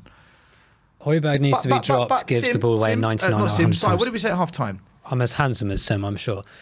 What did we say at half-time? Some people say you're more. Of course. Conte shows his eliteness by making the changes, by recognising the failure. And so far, we have to say he has done that. Yeah. Yeah. He's earning his money. Yeah. Whether we go on to score or win or not lose, I don't know. But at least we are playing better than what we did in the first half. He's changed the system. We've gone to 4 in the middle.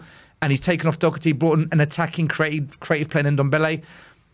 Fair play to Conte, man. He's recognised it. He's tried to rectify it. What more can he do with the players he's got, right? Exactly. Can only do the best with what you got. So we have Harry heading it down towards Son on the left-hand side here, and Son again is giving the ball away cheaply for no reason. but looking to get it back, which is want it good to back. see, and has indeed pressured played, enough Jake. to do that. Get out of that area. Harry, Get out of that area. this is where training comes in, the short, quick Get passes. out of the area. Good Højbjerg. pressing from Tottenham. Beautiful challenge from Højbjerg. It's now back into the Chelsea defence with Rudiger, I think, here. That's exactly what we want to see in the midfield. Tottenham pressing Chelsea, not letting them turn on the ball, getting time and space to play. Like now, shut it down. Good. And we've won the ball back. Brilliant, Tottenham. Right, brilliant challenge. It's not a foul, It's man. a brilliant Come on. challenge, but the roll around is going to give the attention to the referee, as always, and I'll get the free kick. Come on. Someone here trying to trick us saying that we've scored or there's goals. Well, I'll tell you now, we're watching it live like you are, so you can't trick us. Nice try, buddy. Okay, offside for Werner. He's had a strange appearance to his Chelsea career, hasn't he? Out there trying to trick us. We've got 3 different scores. An anonymous worm has mentioned that Winks needs to come in over Højbjerg right now. Do you change that? Do you bring Winks on? If he makes another pass that nearly costs us or breaks down the attack, then yeah, I would. Because we can't. We're not going to get many chances against Chelsea. So when we do get them, we can't muck them up. We can't muck them up. See, I quite like Højbjerg's like animation and like energy, but the football sometimes lacks. Is that fair to say? Who's he giving it to? And Ndombele has lost the ball out here on the touchline. I don't like Ndombele out wide, Sai. I don't like him out wide. He's more effective in the middle. I'd rather one of the other midfielders. He seems to be like Son's. I'd rather Son out wide, like he is now. Looks like we've gone to one up top.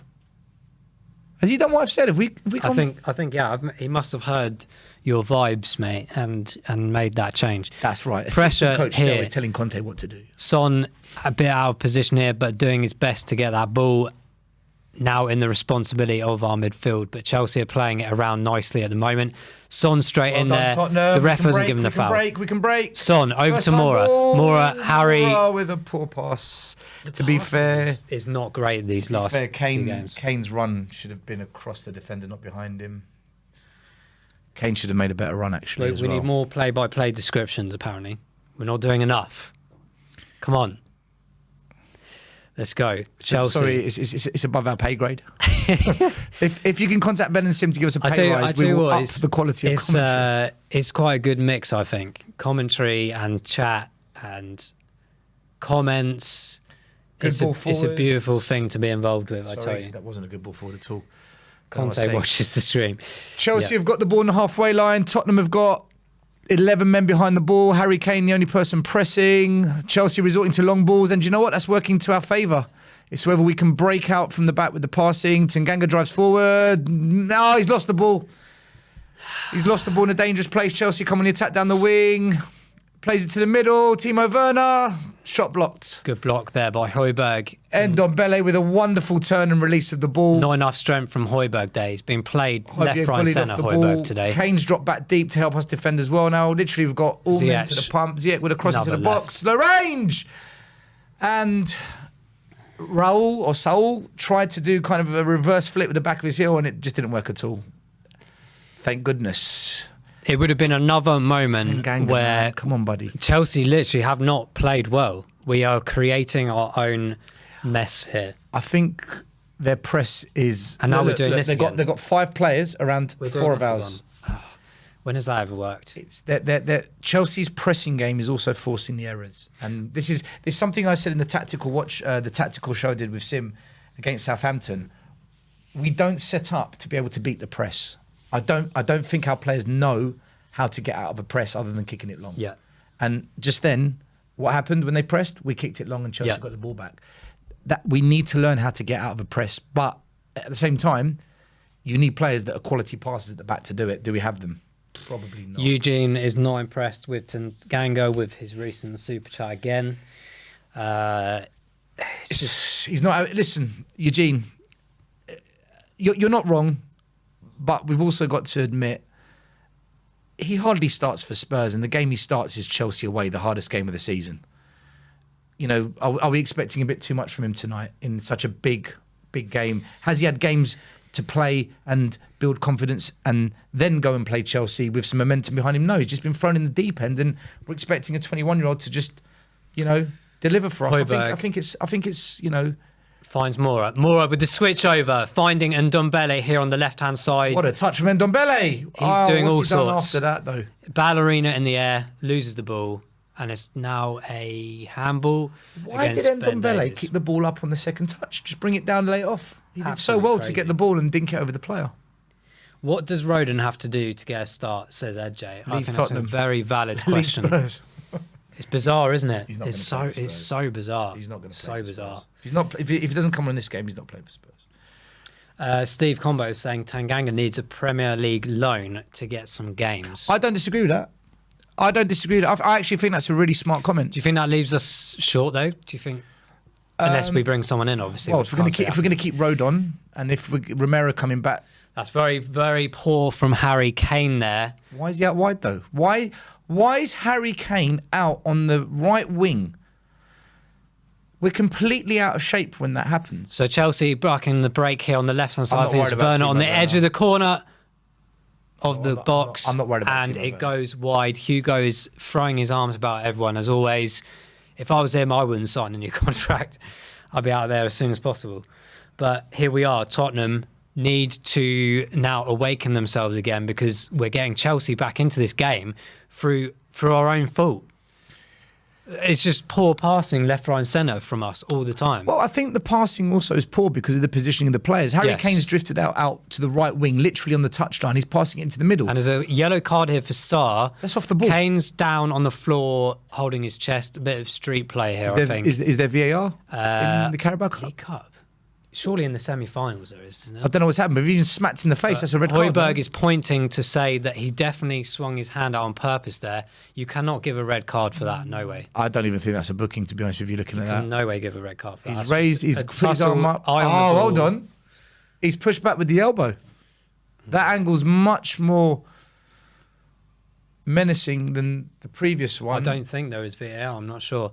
So Sarr there's a little- maliciously almost. There's a. Do you know what? I think he's elbowed him in the face, you know? Do you know what? And did not Harry Kane break his cheek Cheekbone, yeah. a few years Is there ago? no VAR?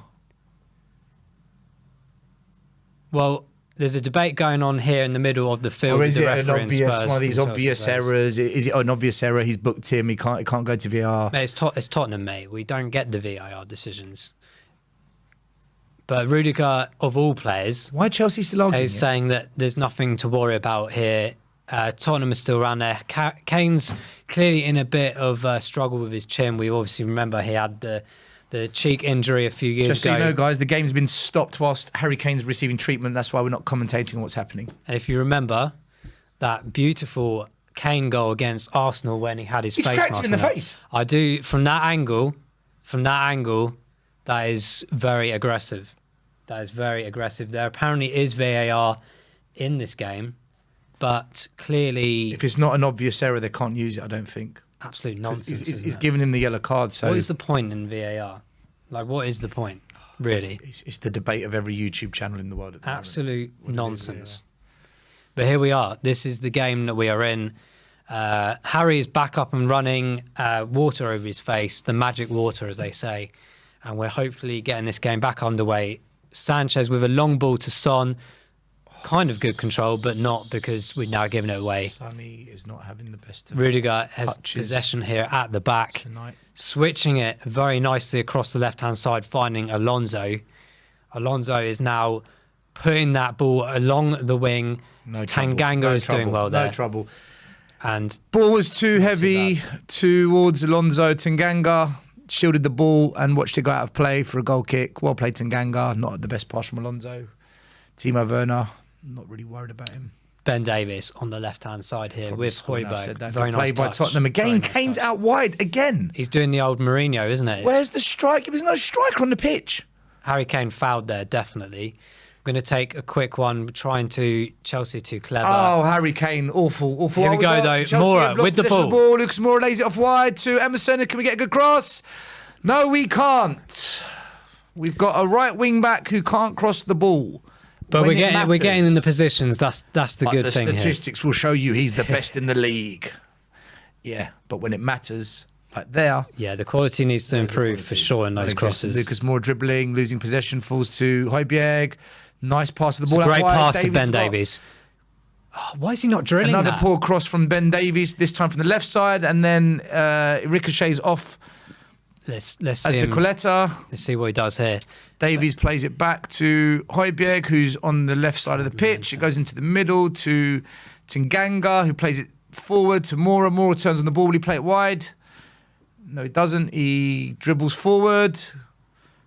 Nice pass to Son. 1-2. That's a poor pass from Son. That's putting so much pressure And on the Mora play to try and do breaks down. something. Son and Mora tried to. Lukaku now. I'm Lukaku's pretty just thrown sure. Sanchez to the ground. The referee's not giving anything. pretty The sure that linesman's was an giving elbow nothing. in the Oh, face. Chelsea are in! What a save from Hugo! Oh my goodness me, Hugo's just saved us. Hugo's asking for people to find space for him to throw the in the ball middle out. of our penalty box. There was a- open space, unmarked, piss poor defending from Tottenham. There was a hand in the face I'm not going to be positive there. about that because that was shocking defending. He's got in behind the entire back line, and thank goodness Timo's shot wasn't that great.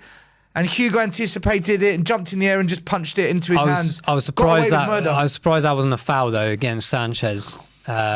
You're right, it was a foul on Sanchez, but we got away with murder side Yeah, there. absolutely. The defending by the But back three then was terrible. It's about the concentration. Hugo got that ball and he was like, "Where am I supposed to throw this to?" And he's getting annoyed with the wing backs to say like, "Where are you guys?" What did I... It's just really poor communication everywhere and just lack of They concentration. switched off, man. They all switched off. All It's of them. intelligence, isn't it?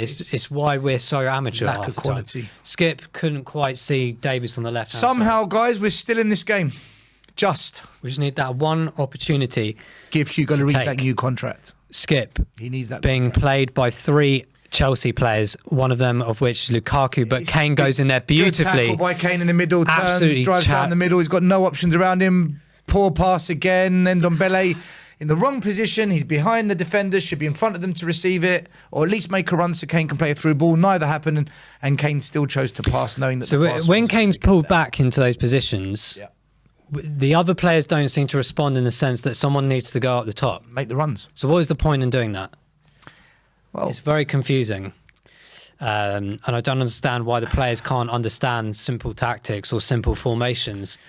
These are supposedly top players here in the top 3, front 3 that we've got here, and they're just oblivious to what they're supposed to be doing. We are lucky it was Werner. Yeah, absolutely. I mean, he's not had I said to you 2 or 3 times on the show tonight, guys, I'm not worried about Werner. Sanchez gets He is one the over on biggest Lukaku there. letdown. Skip. Finding We're through. Harry If we can Kane. play it. Spurs on the break. It's 4 against 5. Can we find a pass? There's no movement, so the pass can't come, which means we've gone backwards. Again, Spurs attacking without enough runners. There's no overload. There's no commitment. There's no courage to get forward. It looks like we're trying to go forward without supporting the play. Yeah. Chelsea It are doesn't very work. disciplined here. Son with the Son ball. gets the ball, plays it out wide. Kane's out wide again, not up front. Skip in the middle, receives, plays to Højbjerg next to him. Højbjerg switches out wide.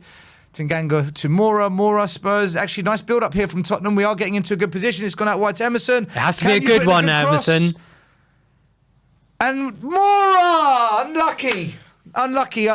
The cross was a weird one because it wasn't head height, but it wasn't on the ground to strike it first time. So Mora had to lean back. Yeah, Mora's a And very that meant that the clever ball was player. going to go up and over. So if you in look at those- Mora, he had those to lean back places. to get to that. And that means the ball's always going to go up and over. The cross wasn't great, but at least, Oh, Son was there at the back as well. at least we had a chance. Do you think Son called for it? No, he didn't. He just stood there staring. And that's, again, the whole point of, like, do people not talk to each other anymore on the pitch? Like, Guys, Tottenham are creating some half chances. We're in this game. I think the best we can hope for, given how this game is going, is to take a 2-1 loss, and we're still in the tie. Yeah, I like that. It's what we spoke about at half-time. Would we take 2-1? People are asking for Reguilon to come on now. Do you think that's something we should be looking at? At this time, 70 minutes gone. Who would you take off the pitch, guys, for Reggie? Because we're playing free at the back as it is. So what do we do? Do we go to a back 4? Kovacic is coming on. Yeah, Top Kovacic player. on his 60-odd minutes. I think they're going to take off every Saul game. because he's not that good. I hope they take off Well, a better he's player. Yeah, I think he's on a yellow as well, isn't he? So they'll probably want him for the next round. And Bit of a battle here going on with Ndombele. Bele's lost the I don't battle. see why that's a foul, though. I think that's just a physical battle that's 50-50. But Chelsea have got it anyway. Quick free kick. And now we've got ZH back to Azpilicueta. And Ndombele so far hasn't really done anything, has he? He had a good, bright... Good first 5 minutes. Yeah, I know. And that's it. That's his burst done. Back to McDonald's. That's his weakness. Oh, the Big Mac is back. Honestly, I do genuinely believe Ndombele has the fitness, like literally 5 minutes worth of fitness in him every game. Absolutely mental. I just want to say to all the comments in the chat who don't support Tottenham, who have come to troll us, thank you for watching our show. Appreciate it, all sports fans. As long as you know, it's the Tottenham channel that you've chosen to follow. So is Bergwijn on the bench? Just remember that. Bergwijn's injured, isn't he? Yeah, we've got the likes. Son with the layoff to Kane. Can we then reverse the pass? No, we can't. Kane switches the ball. Only choice. Good ball. Good touch from Emerson. Now what? Are you going to beat the man? Is he going to try it? Plays the ball forward, and we've gone all the way back. It's a good thing back Skip's into the middle. got quick thinking, really. Højbjerg, that was not a good poor enough. pass to him, though. He looks poor pass to Højbjerg in the middle of the park, who loses the ball. Chelsea break. They've got a 4-on-5. We seem okay because they haven't committed the numbers. Chelsea. Davies is going the wrong way. Lukaku gets the ball out wide on the right, Well done, Ben. and good defending from Davies, and it's a corner kick to Chelsea. It's good defending by Davies there. So on the bench, 20 minutes to go. Chelsea 2, Tottenham 0. We're just in this tie. I think a third goal for Chelsea now. We're out. Yeah. 2-0. We're just about in the tie. 2-1 game on. So Winks is just about to go and warm up, Loftus-Cheek which is coming interesting. on, and Kovacic coming on for Chelsea. With his training top as well. So it looks like he may come on at some point. Please take off Lukaku and Mason Mount, please. Is that wishful thinking?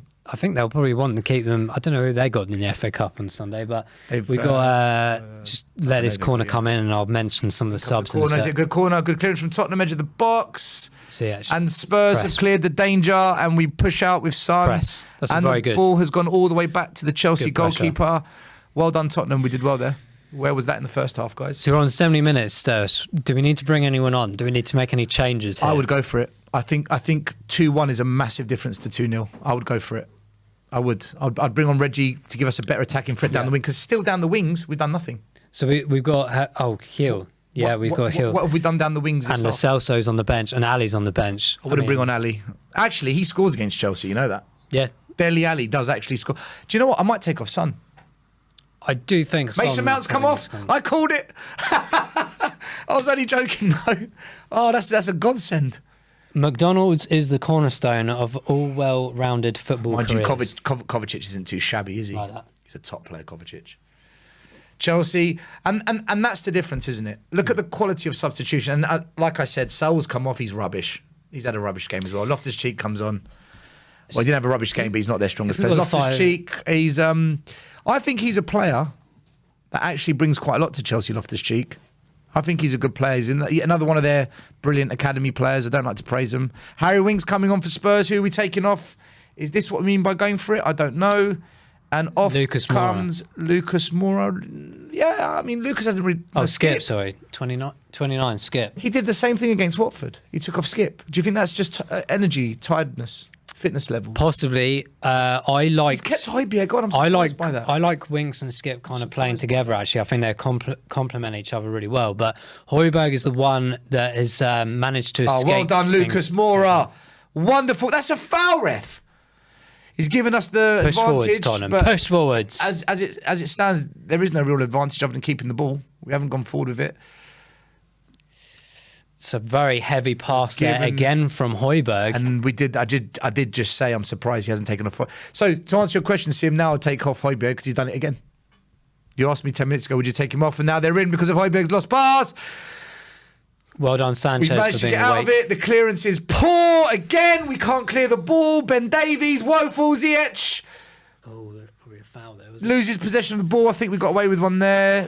It's very poor. That went off, didn't it? Yeah, it did go off. Yeah.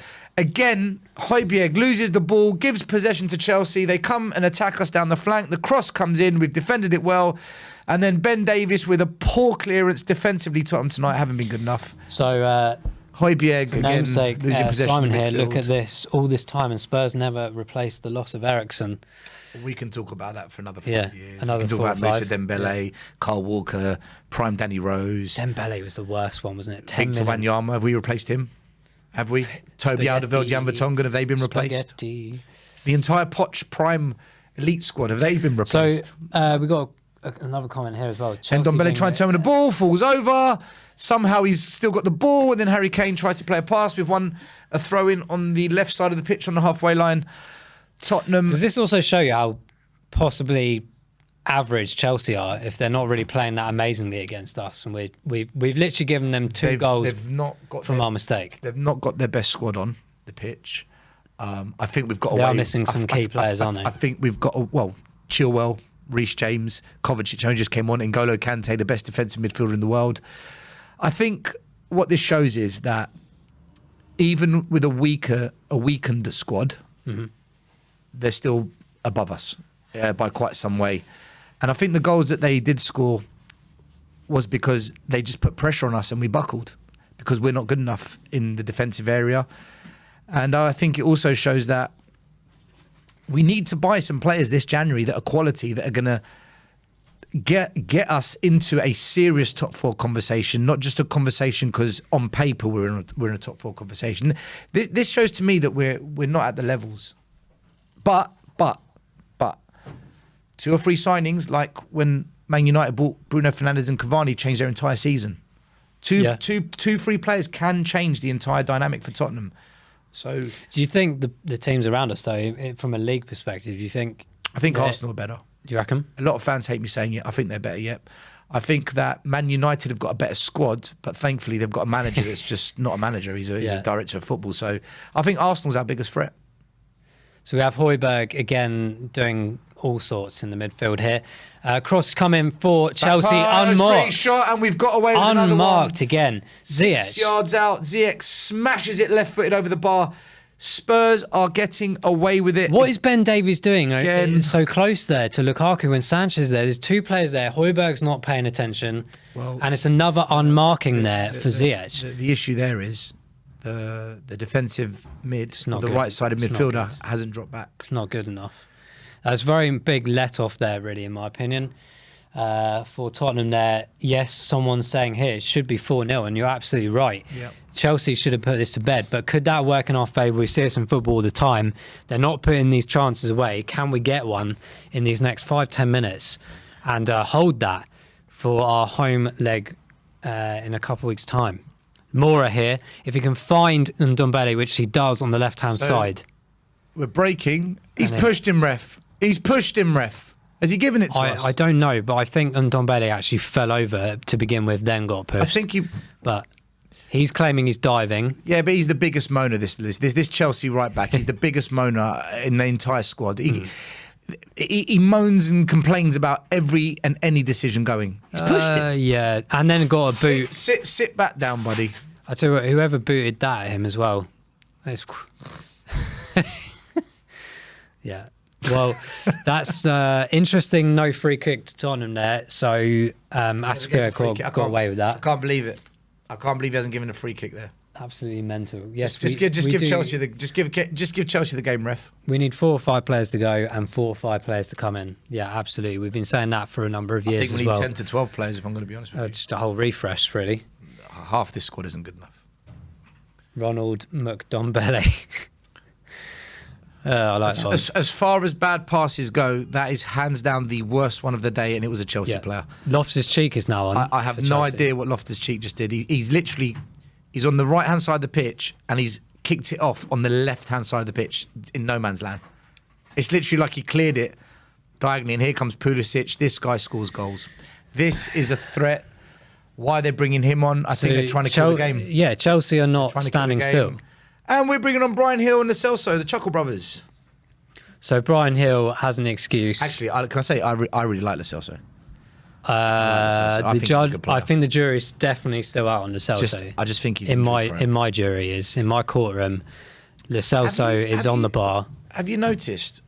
We always seem to bring on Brian Hill with 10, 15 to go, and nothing really happens. It doesn't, and I think he needs games as well. Son's come off. But then he's been injured as well. Human Son's come off for Lo Celso. And Mora's come off for Brian Hill. We've taken... So at Spurs, we've got 3 players that score goals. 2 of them have been taken off the pitch. So the only player on the pitch that really scores goals for us is Harry Kane. Where do the goals come from now? Unless someone else is going to step up. Well, Harry has found Emerson on the right-hand side. Is that a foul? It's a foul, yeah. Yes. He's given a foul to Tottenham in a dangerous good area. position here. Again, it's Sarr, a player that we haven't targeted the whole game. He's given away 2 free kicks. Why have we not targeted Sarr? Yeah, so no regular. How? He's won the ball, you know. He did. That wasn't a foul. I wonder if he's letting us off because of the one they missed on the other side, perhaps. The officials they do like to balance the books, don't they? But we will take it. Absolutely. Come on, Tottenham. So we have score now and we stay in the tie. Come on, guys. Lo Come on. Celso Come with on. the free kick here. Let's see if he's up for this one. Please deliver. He's only just come on. Please don't do a How short can your one. first touch be a free kick? Just don't do a short one, please. In it goes. Lo Dangerous Celso. area! And the ball And Tanganga. is headed over by Over the top. Tanganga near post. It was a good cross, actually. Fair play. It was a good cross. First touch of the ball to come on and take a free kick, and it was a good free kick as well. Yeah, it's Just, a shame it wasn't more glancing, but it is what it is. It's one of those where he needs to skim off the back Literally, of his head. just have a little touch on that. And he's kind of just jumped up and it's top of the The head. swing of the ball was enough gone to over. probably go in itself. Mr. Glass Lo Celso. Mr. Glass Lo Celso. Yeah, that was a decent free kick. That to was be our fair. 4th attempt of the game against Chelsea's 17 on target 17. 1. That is all you need to know. And that's the similar story to what it was like under Nuno, was it not? One shot. Look, side. The team is unbelievably amateur. We're going to talk about it after the match, but in terms of performance, this has been shit. Yeah. I don't, people can say, oh, unlucky or oh, better second half, and we have been shit. And there's many factors why. It's not just one thing. I think we can still pull a goal back here. Yeah, I think it's coming. I 2-0, the tie's not over. I sense we're gonna score any moment now. Once Brian Gill stops falling over. That's it. There's a Spurs throw in their half, a quarter of the way through it. This could be if we're clever, we could work our way into the box with this one. So Davis has got the throw here to Hill. Back to Davis, who's now driving or trying to drive through the defence and then decides to pretty much lose it. But Hill gets it back. 2 wings, pulling it back to Sanchez.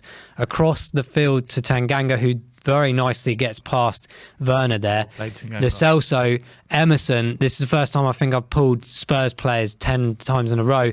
Wing, Lo Celso, Kane. There's no one running in. Back to Lo Celso, left footed. Lo Celso, is he offside? No, he's not. And Emerson poor again. Emerson trying to cross the ball. He was crowded. No, it was Ndombele, sorry. Couldn't. I mean, that was an impossible place to cross a ball. Was it? What else can you do other than play it backwards? Let's get the goal, please. So, January 13th. Oh, because it was postponed, right? Liverpool, Arsenal. Yeah, and the second leg's now at the Emirates, not at Anfield as originally planned. Fair enough. The good thing about that is Arsenal have to travel to Anfield 3 days before the North London derby. Ooh, nice. It's a bit of a track, that. We have Chelsea now playing around in midfield here with a bit of possession, similar to what we were doing just a minute ago, actually. But we're now here with Aspilicueta on the right-hand side, switching it back. They're very much almost trying to play this around now for the next 8 minutes, probably. Most of the damage has already been done. However, I'm sure they're still cautious that we just need that one goal, and then everything is changed. Albeit we might not win this game, but over 2 legs for sure gives us the better chance. Chelsea coming forward again, putting it further and further forward. They're now in our half, putting it back. Again, it's just very tidy possession football here from Chelsea. I don't know what we're doing here. I don't know why we're not pressing this out, but here we go. Kovacic finding, I think it's Pulisic on the right-hand side. Now back into the middle. They're just toying with us now. This is not nice to see in the last 5-6 minutes. Now they're putting it back to their defence. Hopefully this isn't going to be in the next 4 or 5 minutes, because this will be quite frustrating for us, I think. And that's when the agitation comes in. We need to be calm. I think if we can walk away with 2-0, that's the best we can hope for at the moment, because we don't look like we're going to score. We haven't looked like we're going to score a game. We're losing possession again. Højbjerg with an absolute clusterfuck of skill that didn't come off. Absolutely. What was he doing? Trying to drag the ball back, then knock it between his feet, made a mess of it. Chelsea win the ball, and they've got possession. The entire squad has to drop deep now to protect the goal. And Chelsea just comfortably passing the ball at their own leisurely pace. That's not a free kick. That's not a free kick. Chelsea, dangerous free kick. Ben Davies has given away a free kick, edge of our box. These are really cheap free kicks. Exactly the same in the first half. Is that a free kick? Let's have a look. It's the back of the foot, and it's ridiculously unnecessary. This is where looking at this again, we really showed that. It's a clear free kick. Ben Davies has scraped his studs down the back of amateur defending. Pulisic's ankles. It is a free kick. Højbjerg is shocking today. Højbjerg needs to go. Højbjerg is way slow. That's just the last three comments. I think with Højbjerg, if you're looking for just a defensive mid, someone that's going to break up the play, hurry back, and just simple layoffs and passes, he's a good player.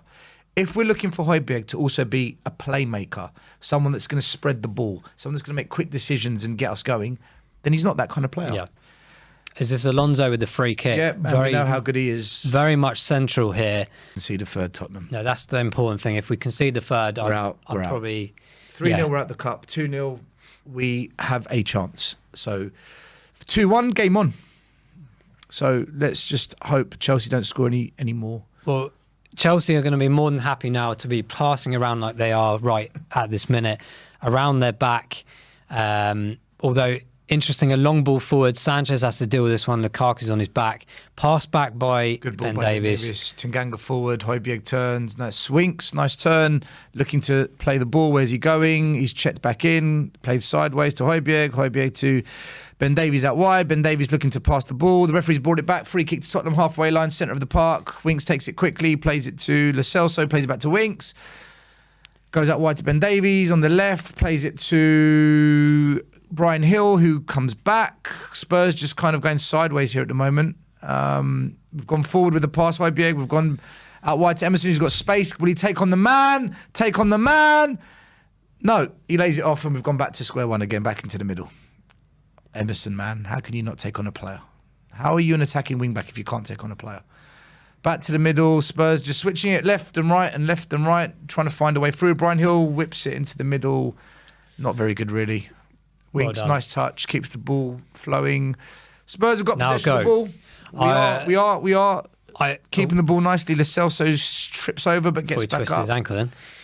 Lo Celso has been quite energetic since coming. It was nice to see Hill. Hill is trying to take on the man. Here he goes. Brian Hill. He's got into the box. Brian Hill squares it back. Tottenham. Oh! Penalty. Oh no, he's not going to get that. The best moment of the half comes from Brian Hill. The only winger on the pitch for Spurs. We've got to be careful here now. Chelsea are countering. Chelsea in the counter-attack. Lukaku in a dangerous position. Cuts into the box. Doesn't know what to do. Brilliant Sanchez. By Davinson Sanchez. Excellent defending. One-on-one. Lukaku tried to get the shot away. Sanchez. Excellent one-on-one defending. But I have to say, the whole game, the only player on the entire pitch that took on a man was Brian Hill. He put him on his arse, man. Love it. Brilliant from Brian Hill. That's what I know Hill can do. I think he's going to be a top player and needs to play more. Why have we waited, Si, until the 88th minute for a Spurs player to take on a man and create a dangerous pass into the box? 88th minute. I hope Hill starts more games because I think he's actually got a very good creative spark in him. We need to give him more chance. But can we just say he did that against Chelsea? Yeah, I think he's a top player. I think we've got to remember he's been injured for a number of months as well. But I think he's one of our very bright sparks and very young, very energetic. Needs more games. He's cut in, he's cut out, he's cut in, and he's just beating the man. And then he had the sense to drive into the space, draw the defender out wide, and he puts a lovely pass. I think it was Lo Celso that got the shot. Yeah, a good shot from Lo Celso. Good save. We just needed someone there to rebound. Yeah, Gil against Morecambe would be quite nice. Give him a bit of a run out. I think that's a good idea. But I'm not going to get too hyped about Hill because that's Gil needs to go to McDonald's to put on some weight. Maybe Ndombele can take him. Well, I don't know if he needs to put on weight. He seemed quite comfortable there. Yeah, I think if you put on too much weight, you lose the flair aspect that he has. I mean, he does remind me a bit of Modric when Modric was younger, for those that do remember. I remember him before he went to Tottenham, and he was very much that dainty, flowing player. Chelsea with the corner into Hugo's arms. We are into Hugo looking for someone to kick the ball to, and there's no one there. 89th minute, Tottenham. Lo Celso. Spurs have Lo Celso has literally spent the entire time that ball was in the air looking at the player he was going to bring down without actually concentrating on the ball, and is now given away a pointless free kick in the Chelsea half. What a stupid, immature thing to do from Lo Celso. You just watched him there, watching that ball, and then immediately turns to the player and thinks, do you know what? I'm going to take this player out instead of actually get the ball. What a waste of time. I don't even know who Chelsea just What put is on. the point? Because now you've given them back the possession and we wasted another minute, and now we're in extra time. 90th minute, 2-0 to Chelsea at the Bridge in the first leg.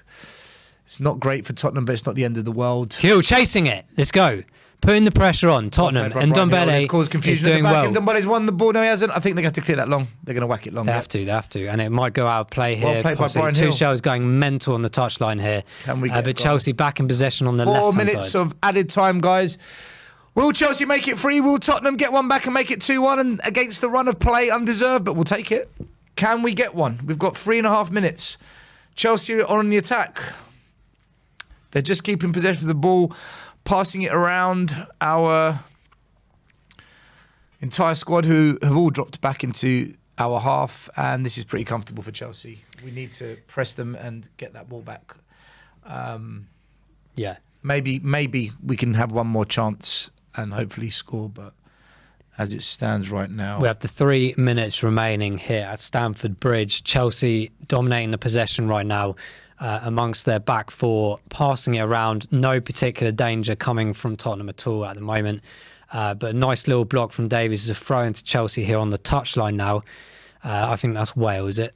A youth player perhaps from Chelsea. So he's won the throw-in. I think they're looking at Ziyech as possible man of the match today. I think that's probably correct. But let's keep believing. We've still got nearly 2 minutes or so left. But Chelsea, as I said, very comfortable here. No need to really for them to emphasise an attack. But his and Ndombele, not good enough at all, in my opinion.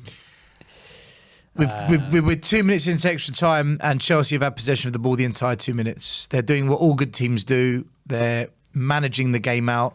They're simply passing the ball well, and they've created an attacking opportunity now. Cross back post, and it goes off for a throw-in to Tottenham. Come on, Tottenham, speed it up. If we're clever here, we can bring this back out into the game. But we're running out of time. Is there one last chance for Tottenham, and we've punted it? What are we doing? We've won a free kick. Harry Kane's been fouled. Kane's not happy with the ref at all there. No. I think that's a bit of frustration coming out as well from Kane. He's not going to be happy with this performance at all. And there'll be some interesting reflection points, I'm sure, from Conte after this game about perhaps the lack of desire in the first half, obviously the shambolic defensive errors. Tottenham are all over the place. 1 minute to go, and we've given away possession straight away with a piss-poor pass again. You know what? That sums up the game, Throw us a bone, yeah. That sums up the game. Throw us a goal or something. Sanchez holding up Lukaku. Oh no, Chelsea have broken into our box. Please be offside. It's still onside. They've knocked it out wide for a cross. They're not going to cross it because they're smart. They're just going to keep possession of the ball. They don't need to do anything else. They're doing exactly what a good team does, and they've actually found a way into the middle. Oh no, Werner's got into the box. Lukaku! Oh, thank God. Can we do this very quickly? Poor shot by Lukaku.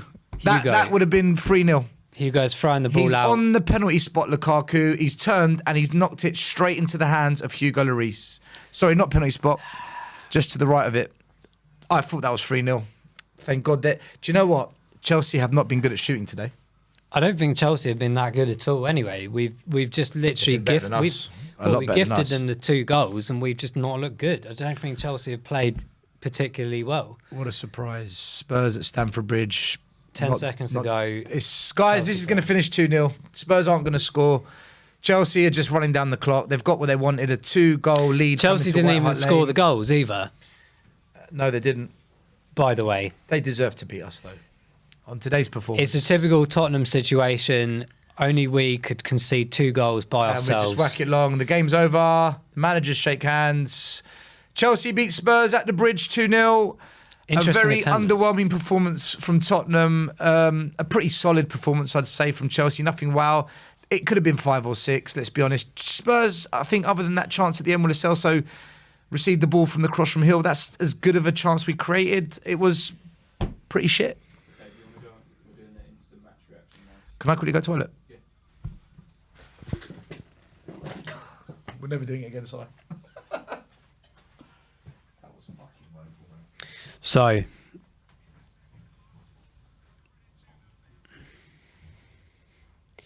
we still live? Yeah. Oh, good. I wonder what that live word said there. So, guys, we're going to do the match reaction now. Stelios has done a Dyer and gone away for a bit. So you're stuck with me. Wow. Yeah, he's gone off to cry. Absolutely. I was going to, but he got there before me. So guys, let us know what you are thinking. Obviously, we'll have the call-ins at some point soon as well. But right now, obviously, that was a very, very disappointing game from my perspective, as many of you know out there. I'm quite a passionate individual, someone that takes pride in a lot of things, and I just didn't feel that from Tottenham today. And I think we've just really shown ourselves to be the amateur team that we are. At the end of the day, Chelsea weren't with their, what you would call maybe their full strength team. Okay, let's save that for this one. We've Bring the intro in first, and then we'll just go from there. Instant match reaction. have I stopped? Yeah, 1 sec. Let me just play the intro. It says live on the thing, that's why.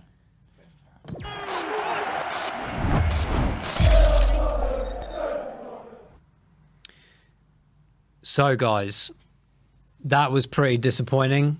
Obviously, something, the aspect of not what I wanted to see. And I think, for me, the most disappointing part is, Chelsea had many of their sort of team out that they would normally play. We had... I don't know if you can call it a strong team, but it is arguably one of our stronger teams, bar maybe 1 or 2 positions that were selected today. But there wasn't really any particular drive, no concentration. But more importantly was, again, the shambolic defending. Why can we not get rid of this absolutely abysmal defending that we have in our team over the last few years? And it's very much the similar principle. We have one good game and everyone sings the praises, saying, oh, finally the players have switched around, and then they go and do that. And yes, you could argue that Tanganga is being thrown at the deep end, as it were, but at the end of the day, if you want to be a professional and a top player, and you feel that you are at that level, then you need to be present in that point in time. But obviously we'll go into the call-ins at some point soon, but of course keep the chat going. Let us know your comments and opinions on this match. But Stelios, my friend, what this is a derby, right? And I felt like there was a lack of desire and commitment, and just didn't turn up. What do you think? I've said it too many times now, and I'm going to say it once again. This squad is not good enough. Fans are scared sometimes to share their true opinion because they're worried what people might think of them. They're scared of being branded negative, pessimistic. I'm not. I'm honest. And whenever anyone says, oh, you're being negative, I always say, no, I'm being honest. And if I was to put money on my opinions and fans were to put money on their opinions about this subject, I'd be a very rich man compared to them. Because the squad is an average squad with 2 or 3 top players. It's okay when you play Leeds United at home. You play Norwich at home. You play teams in the bottom 10 at home. When you go away from home, what have you got then? Can't beat Everton. Can't beat Southampton. Just beat Watford. Although against Watford, we deserved that. We've gone away to one of the top teams in the country. We weren't even in the game. That was a very poor performance from Tottenham tonight. Liverpool at home, one of the top teams in the country. We couldn't put them to bed. We couldn't take our chances. Quality. We're not good enough. And This is why I won't buy into the conversation that Spurs are good enough for top 4. We're in the title race. We're in the top 4 race. It's between us, Man United, West Ham and Arsenal. No, it's not. We are not in that race. It's an illusion. We are going to come unstuck and the wheels are going to come off. But what I will say, out of all the teams chasing top 4, we have got the best manager. Give him the tools. If you buy 2 or 3 players, not 5 or 6. We can do a rebuild in the summer. But if we just want to get top 4, buy 2 or 3 quality players that are ready now, not project players. And just like Cavani and Bruno Fernandes changed the whole season for United, those kind of quality players will change the season for Spurs. Conte's done a great job with a very average team. But the wheels are going to come off. I fear us in the North London derby. The only thing that I'm hoping will go well in that game is we're at home. Yeah. And I think at home there is more passion from us. Well, the fans make a massive difference. Yeah, I think there's more passion from us. But tonight, that was a poor performance. The positives are we didn't get smashed. So we are still in the tie. We can't forget we are still in the tie. It's not all doom and gloom. Another positive tonight was Tanganga. Yeah, he had a horrid start to the game, but he recovered well. Tanganga did recover well. Conte did change it up. He did try. We did look more promising in the second half, especially the first 20 minutes. But overall, quality will always shine at the end of the day. In a one-off game, you never know. You might, the underdog might sneak it. Today wasn't one of those days. It's tough for us as Spurs fans, but I'm not saying this because I want Spurs fans to think it's all doom and gloom, because it's not. In the Premier League, we're 8 undefeated. And in the Carabao Cup tonight, we're still in the tie. We are. I just want fans to humble themselves and stop getting carried away with this. Top 4 is ours. We're in the race. Antonio's going to do it. Antonio is not Mary Poppins. He's not a magician. He hasn't got like a sprinkle of magic dust, and he's doing a great job with a very average team. Take Kane and Son out this team, we are nothing. We are really in trouble. And tonight, it showed. And we just need to accept where we are. We're at the beginning of the Antonio phase. Yeah. But the Antonio phase will end very quickly if Daniel Levy and Joe Lewis do not back this guy. It has to happen. It's a major concern. It has to happen. It's not optional. If they don't, he's gone, Kane's gone, Son's gone, and there's going to be anarchy at Tottenham. Yeah. So, but look, we are still in the tie, Si. We are still in the tie. Yeah.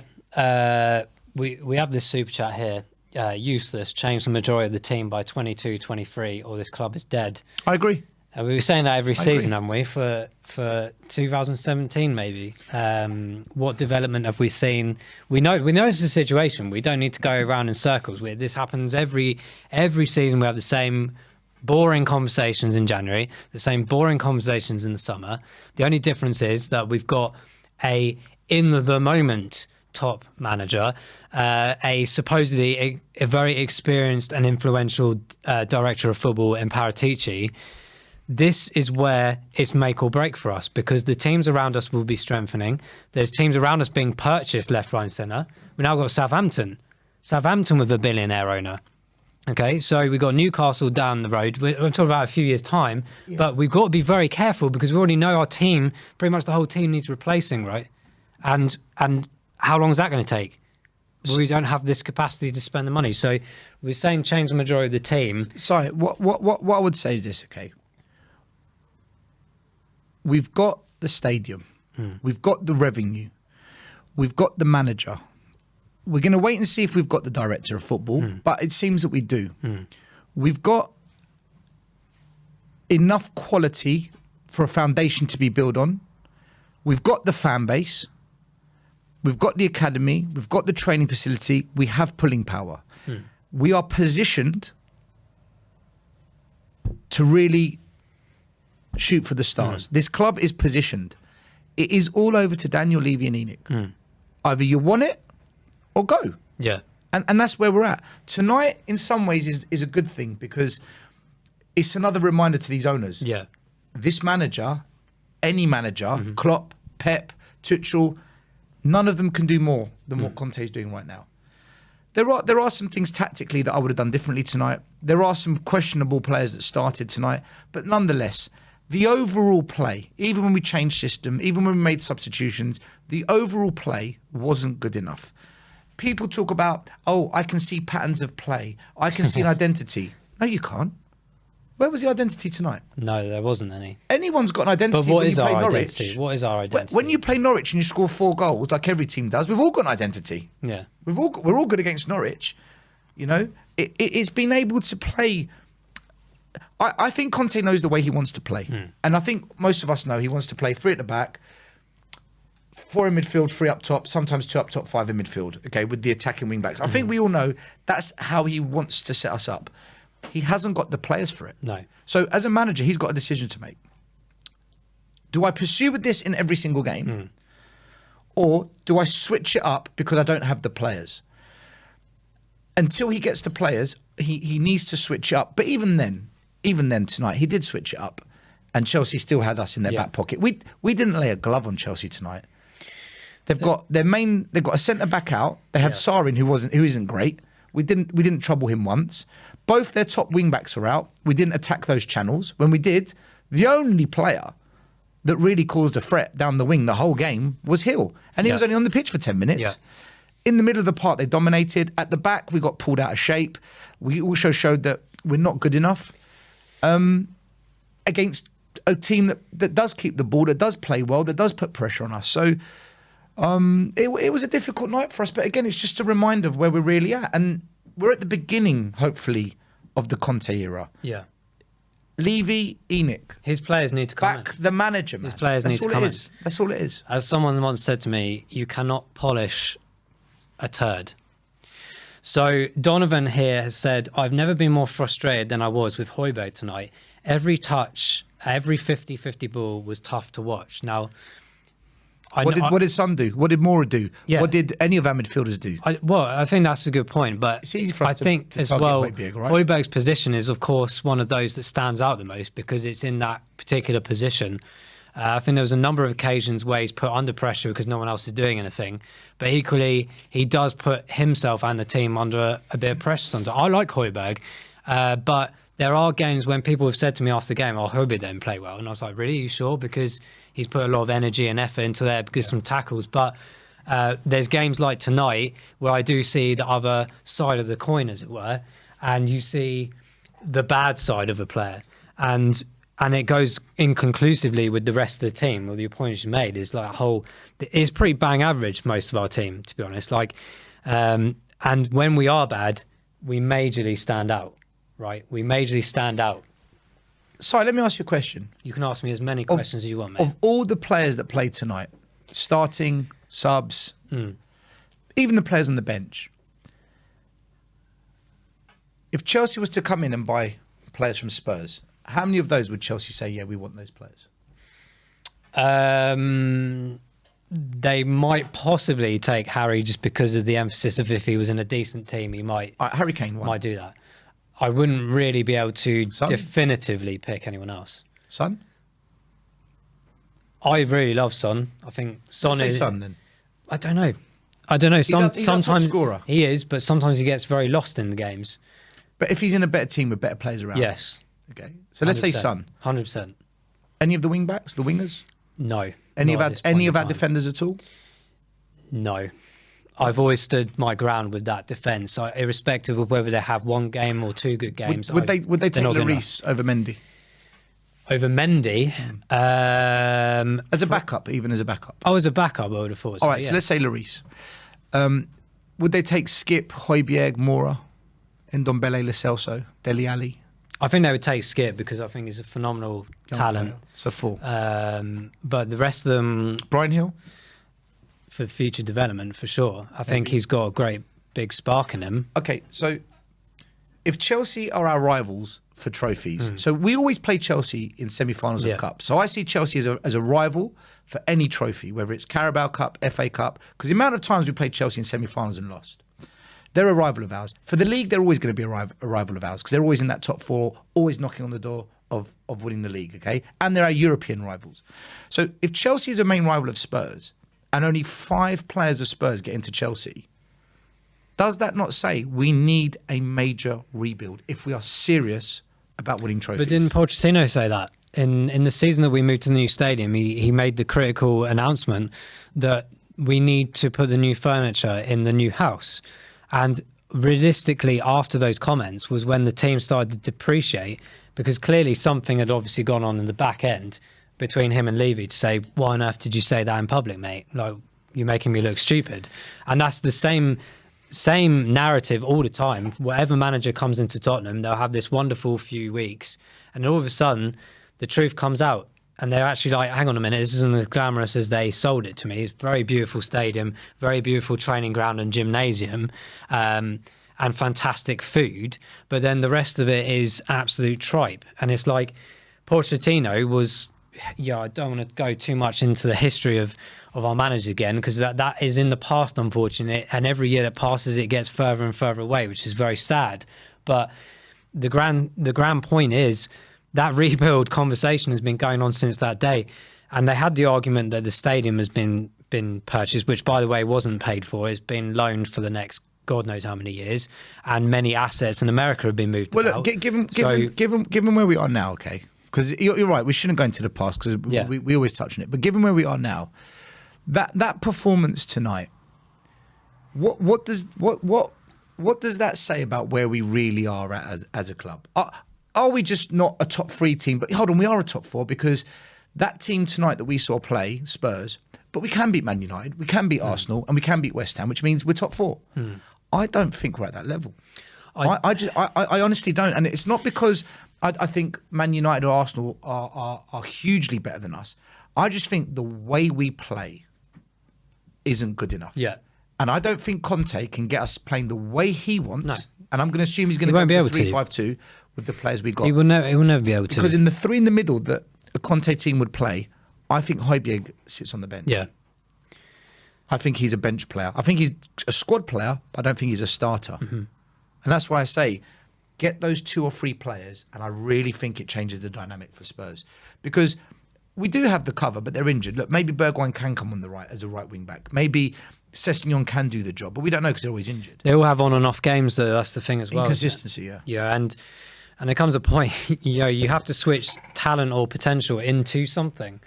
Some of these players have been there for some time now. You mentioned about Lo Celso. I mean, obviously he didn't get much time again today, and I do hope that he springs into some fulfilled action over the next few games or in the rest of the season. But for me, again, he's not a player that I could fully rely on, because sometimes he'll have one good game and then the rest are terrible, or he's just not been good enough in the past. But we're under a new management. We have to give these players, more time and opportunity.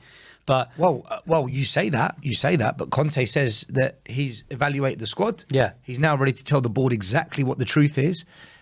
Dele Alli didn't come on today, so what does that tell you about him? Obviously, we pretty much assumed that he's very much gone already. Is it a case Dele Alli didn't come on because he's not part of the plans, or is it because, for example, Emerson might not be part of the plans, but he played him because what's the alternative? So I think there are players that played tonight that might not be part of the plans, but we don't have another option. Yeah. So as well, it's hard for us to judge who's staying, who's going. I'm sure we're going to get. I think Dele's off. I think he's off. I think we're going to have a lot of chats in the call-ins and stuff about the general mentality of the club. But I guess like the final main points as well of this particular game. We're still in the tie. Yeah, that's the thing. Is like we are still in the tie. It's 2-0 to Chelsea at home. We didn't play well at all. Chelsea, it's not just saying this because I'm biased of being a Spurs fan. I don't think Chelsea played amazingly well. They didn't rip us apart. We gave them the problems. We gave ourselves the problems. I think though, the chances they created were clear cut. Timo Werner trying to dink it over Lloris. He was in acres of space on the penalty spot. That was a gilt-edged chance.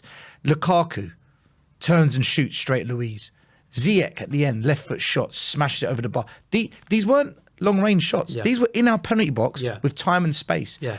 Chelsea tonight will be kicking themselves that they didn't put 4 or 5 That's past the us. energy I think we can take with us. Well, we have to, because Chelsea know they could have killed off the game and they haven't. But they also know that if they play like that again, they'll probably knock us out. Spurs need a different mindset in the second leg. We need a different setup. We really need to take the game to these guys. This sounds we can't play. I just felt the first 20-30 minutes, we were too defensive, and we've been doing that. We did that against Southampton. We've done it for years. We did it against Watford. I just feel, come on Spurs. Other than Liverpool, under Conte, when have we come out of the traps quick, Yeah. aggressive, Yeah. high press, energy, quick? When have we done that? We haven't done that again in our previous 2 managers either.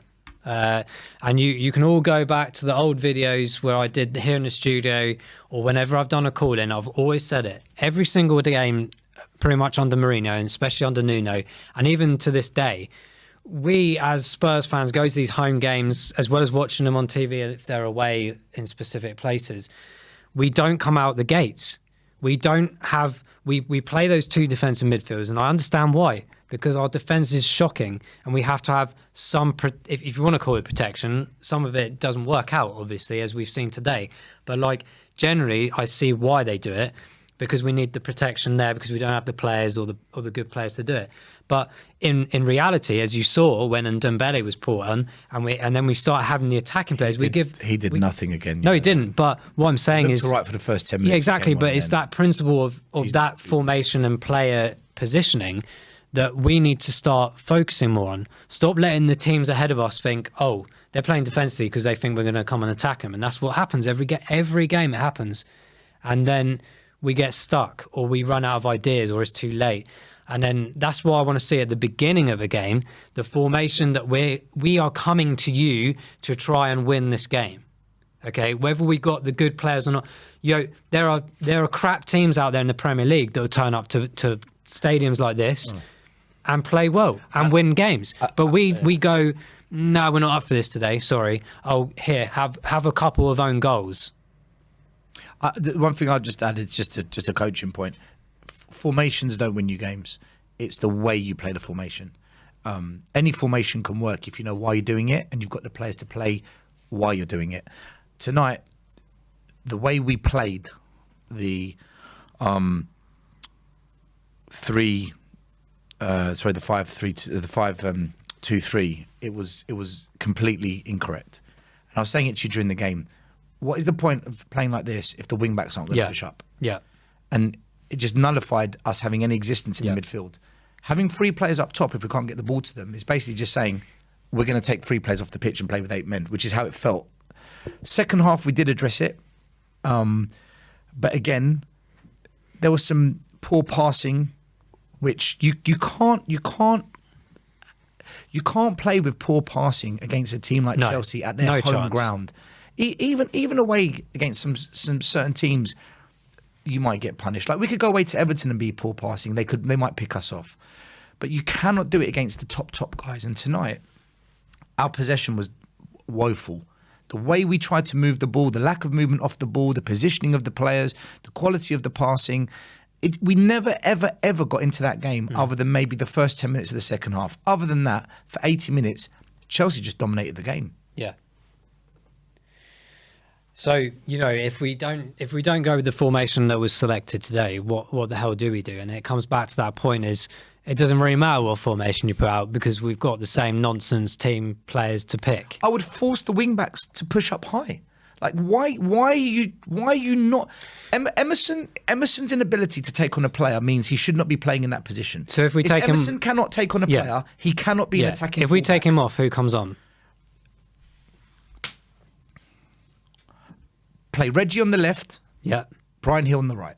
Okay, so we go with Hill because that's the only option we got. It's the only option we got. Well, they can take on a player's side. Southampton, it was working relatively well when Hill came on.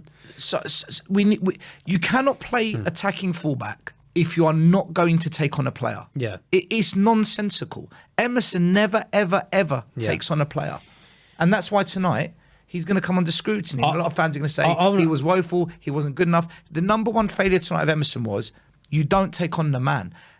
Hill came on, the one time he takes on a man, the best chance of the game. Yeah. Reggie can take on a man. The problem we've got with Reggie is, I think he's had the confidence knocked out of him by Jose. So he needs to rebuild the confidence because he can take on a player. I watched him do it for Seville, not just in Spain. He did it for them in the Europa Cup against British sides. He did it against Man United. He ran right against Man United.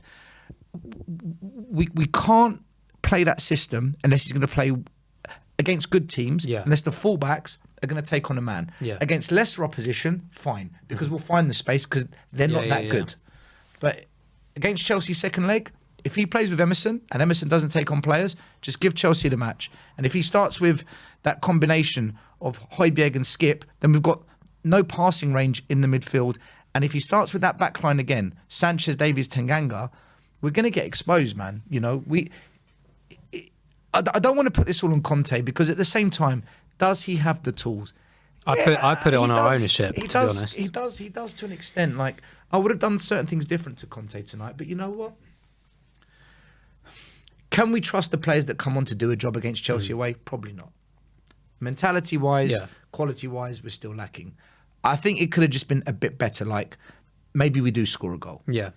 But we still would have lost tonight. The way we played just simply is not at the level of what Chelsea are at. Chelsea have got more investment. They've got better quality. Yeah, they had some players off the pitch, but we didn't have Dyer, who's key to the back line. I don't know. The thing is, for me, is like, if we played well and lost, it's a completely different conversation. But the fact that we didn't play well is the same boring amateur mistakes. That's what gets me the most. And in a derby, you know, you spend, no matter maybe the quality that you are, like I said, there's teams less quality, if you want to call it that come to big games like this and get something out of it, or at least show some passion and drive. I didn't see that. I mean, as a passionate person, that is one of the biggest things that infuriates me the most. You're spot on, because Arsenal lost 2-1 to Man City, but they're so happy with the progress they're seeing. And yeah, it was a bitter pill for them to swallow. You speak to any Arsenal fan, they're gutted they lost. But not gutted because they lost the game. They're gutted because they should have not have lost, because they were the better team on the day. They took the game to... Man City were rattled by Arsenal. And this is why I say the way we're playing is of a concern to me, because when we play those big teams, I don't know what we're going to do. And today was just another reminder. But listen, maybe it's the final kick up the arse Daniel Levy needs. Pull your checkbook out and get the 2 or 3 players we need, and Conte will get you top 4. You've got an elite manager, back him. That's it. That is always, do you know what? Whatever video we talk about, if we're winning, it goes a bit out of the window sometimes. But the fact of the matter is, like, the ownership needs to sort itself out. I was kind of really embarrassed again on behalf of my football club that I support. The fact that Conte needs to have a meeting with Daniel Levy. And I'm like, hang on a minute. Conte's been there for enough time. He's probably sussed it out ages ago anyway, even though he's talked about it more recently. But why on earth has this... How can you strategize a January transfer window when January's already begun? And we've already the 5th of January. Time flies. How can you not have a strategy in place before January to go, right, Daniel, this is what... And I was saying that Conte hasn't. Everton I'm sure he has. 2 players. Yeah. Newcastle have signed Trippier. There's big rumours this weekend that Coutinho, he has signed for a club. He was probably announced. Newcastle. It's either Newcastle or Aston Villa, because he might want to reunite with Gerrard, right? So again, there's clubs in a much more lower position than us, with less financial power, who do not have the high expectations that Spurs have got, who are doing more business than Spurs. It's all great if we're going to leave it to last week of the window, but by then we might have been out of the Carabao Cup, out of the top 4 race because we've lost to Arsenal and Chelsea, and then you go and buy the players. It's bullshit. Get them in now. You're spot on. I totally agree with you, Si. Where's the plan? I'm just tired of it, mate. I think... Where's the plan? I'm just so tired of it, and it's the same every win. Honestly, I really hope I'm not right now, but I can almost in my head guarantee the day Conte walked in that door, I thought, this is going to be a mess. Not because Conte's here, because Conte is a phenomenal manager, but it would be the actual kick up the arse that Levi can't hide anymore. There is no excuse. There is no excuse for Daniel Levy or that board anymore. There's none. There is none. And if Conte leaves or gets sacked because of this current team, and we don't bring any players in, I swear, there will be riots. It'll be chaos. Who do you bring after Conte? Who do you bring in after Conte? No one will want to come in. Ryan Mason again? Nuno was our 10th Harry Kane choice. for manager? He was our 10th choice, arguably. And the players reacted to that. He reacted to that. The fans reacted to that. Do you know what's funny? If we beat Chelsea 2-0 and then knock them out on penalties, this conversation dies down again. It doesn't, because it's back to my point a minute ago. Like when we win, the conversation disappears for a bit, but it's always lose, in my mind personally. I'm fully adamant that the ENIC out scenario is still in the front of my mind, because you can't pull the wool over your eyes. Do you think, Si, as we've got a couple of home games coming up now, we've got the second leg of the Carabao Cup, we've got Arsenal. North London derby. Do you think if we get into that Arsenal game and we still haven't signed players, things could begin to turn a little bit toxic again in the stadium? Do you think people will get impatient, a bit of so-called squeaky bum time on transfers, and then it begins to turn again? Yeah, they will. And Conte For example, spend some fucking money, spend some fuck. Do you think we're going to hear stuff like that? Conte won't have that. Conte won't have that. He won't sit on that touchline and have boos around the stadium. Do you think if we don't sign anyone in January, Conte walks end of January, or do you think he'll wait because there's an agreement for a massive £250 million spend and to get rid of all the players he doesn't want in August? Do you think he hangs about till the summer if we don't buy anyone now of quality? I'm sure Conte's a very nice man, and he probably believes in people or has a trust mechanism in people, right? But if he doesn't know Daniel Levy very well, but he knows Paratici though. Yeah, of course. But then Paratici has been brought in, and look, it was a crazy few months under Nuno, and whose players are whose, I don't know. That's up for discussion. But for me personally, if I was Conte and it gets to February and nothing's happened, I'd probably be thinking, like, what the hell's going on? And I would probably be thinking in my mind, do I stay here or not and just walk? But will he walk? I think he could quite easily do that. But I also think that he might wait till the summer if that promise... What is a promise from Daniel Levy, though? I'll tell you what. What is a promise? I'll tell you what, guys, we're going to wrap up. We're going to start taking calls from the fans, all the We Are Tottenham TV faithful. We want to hear in your call when you call us up. If we don't buy players in January, does Conte walk end of the month, or does he leave in the summer? Or are we going to buy these players and everything's going to turn out great? Let us know as we take a short break, and then we're going to go to the fan calling.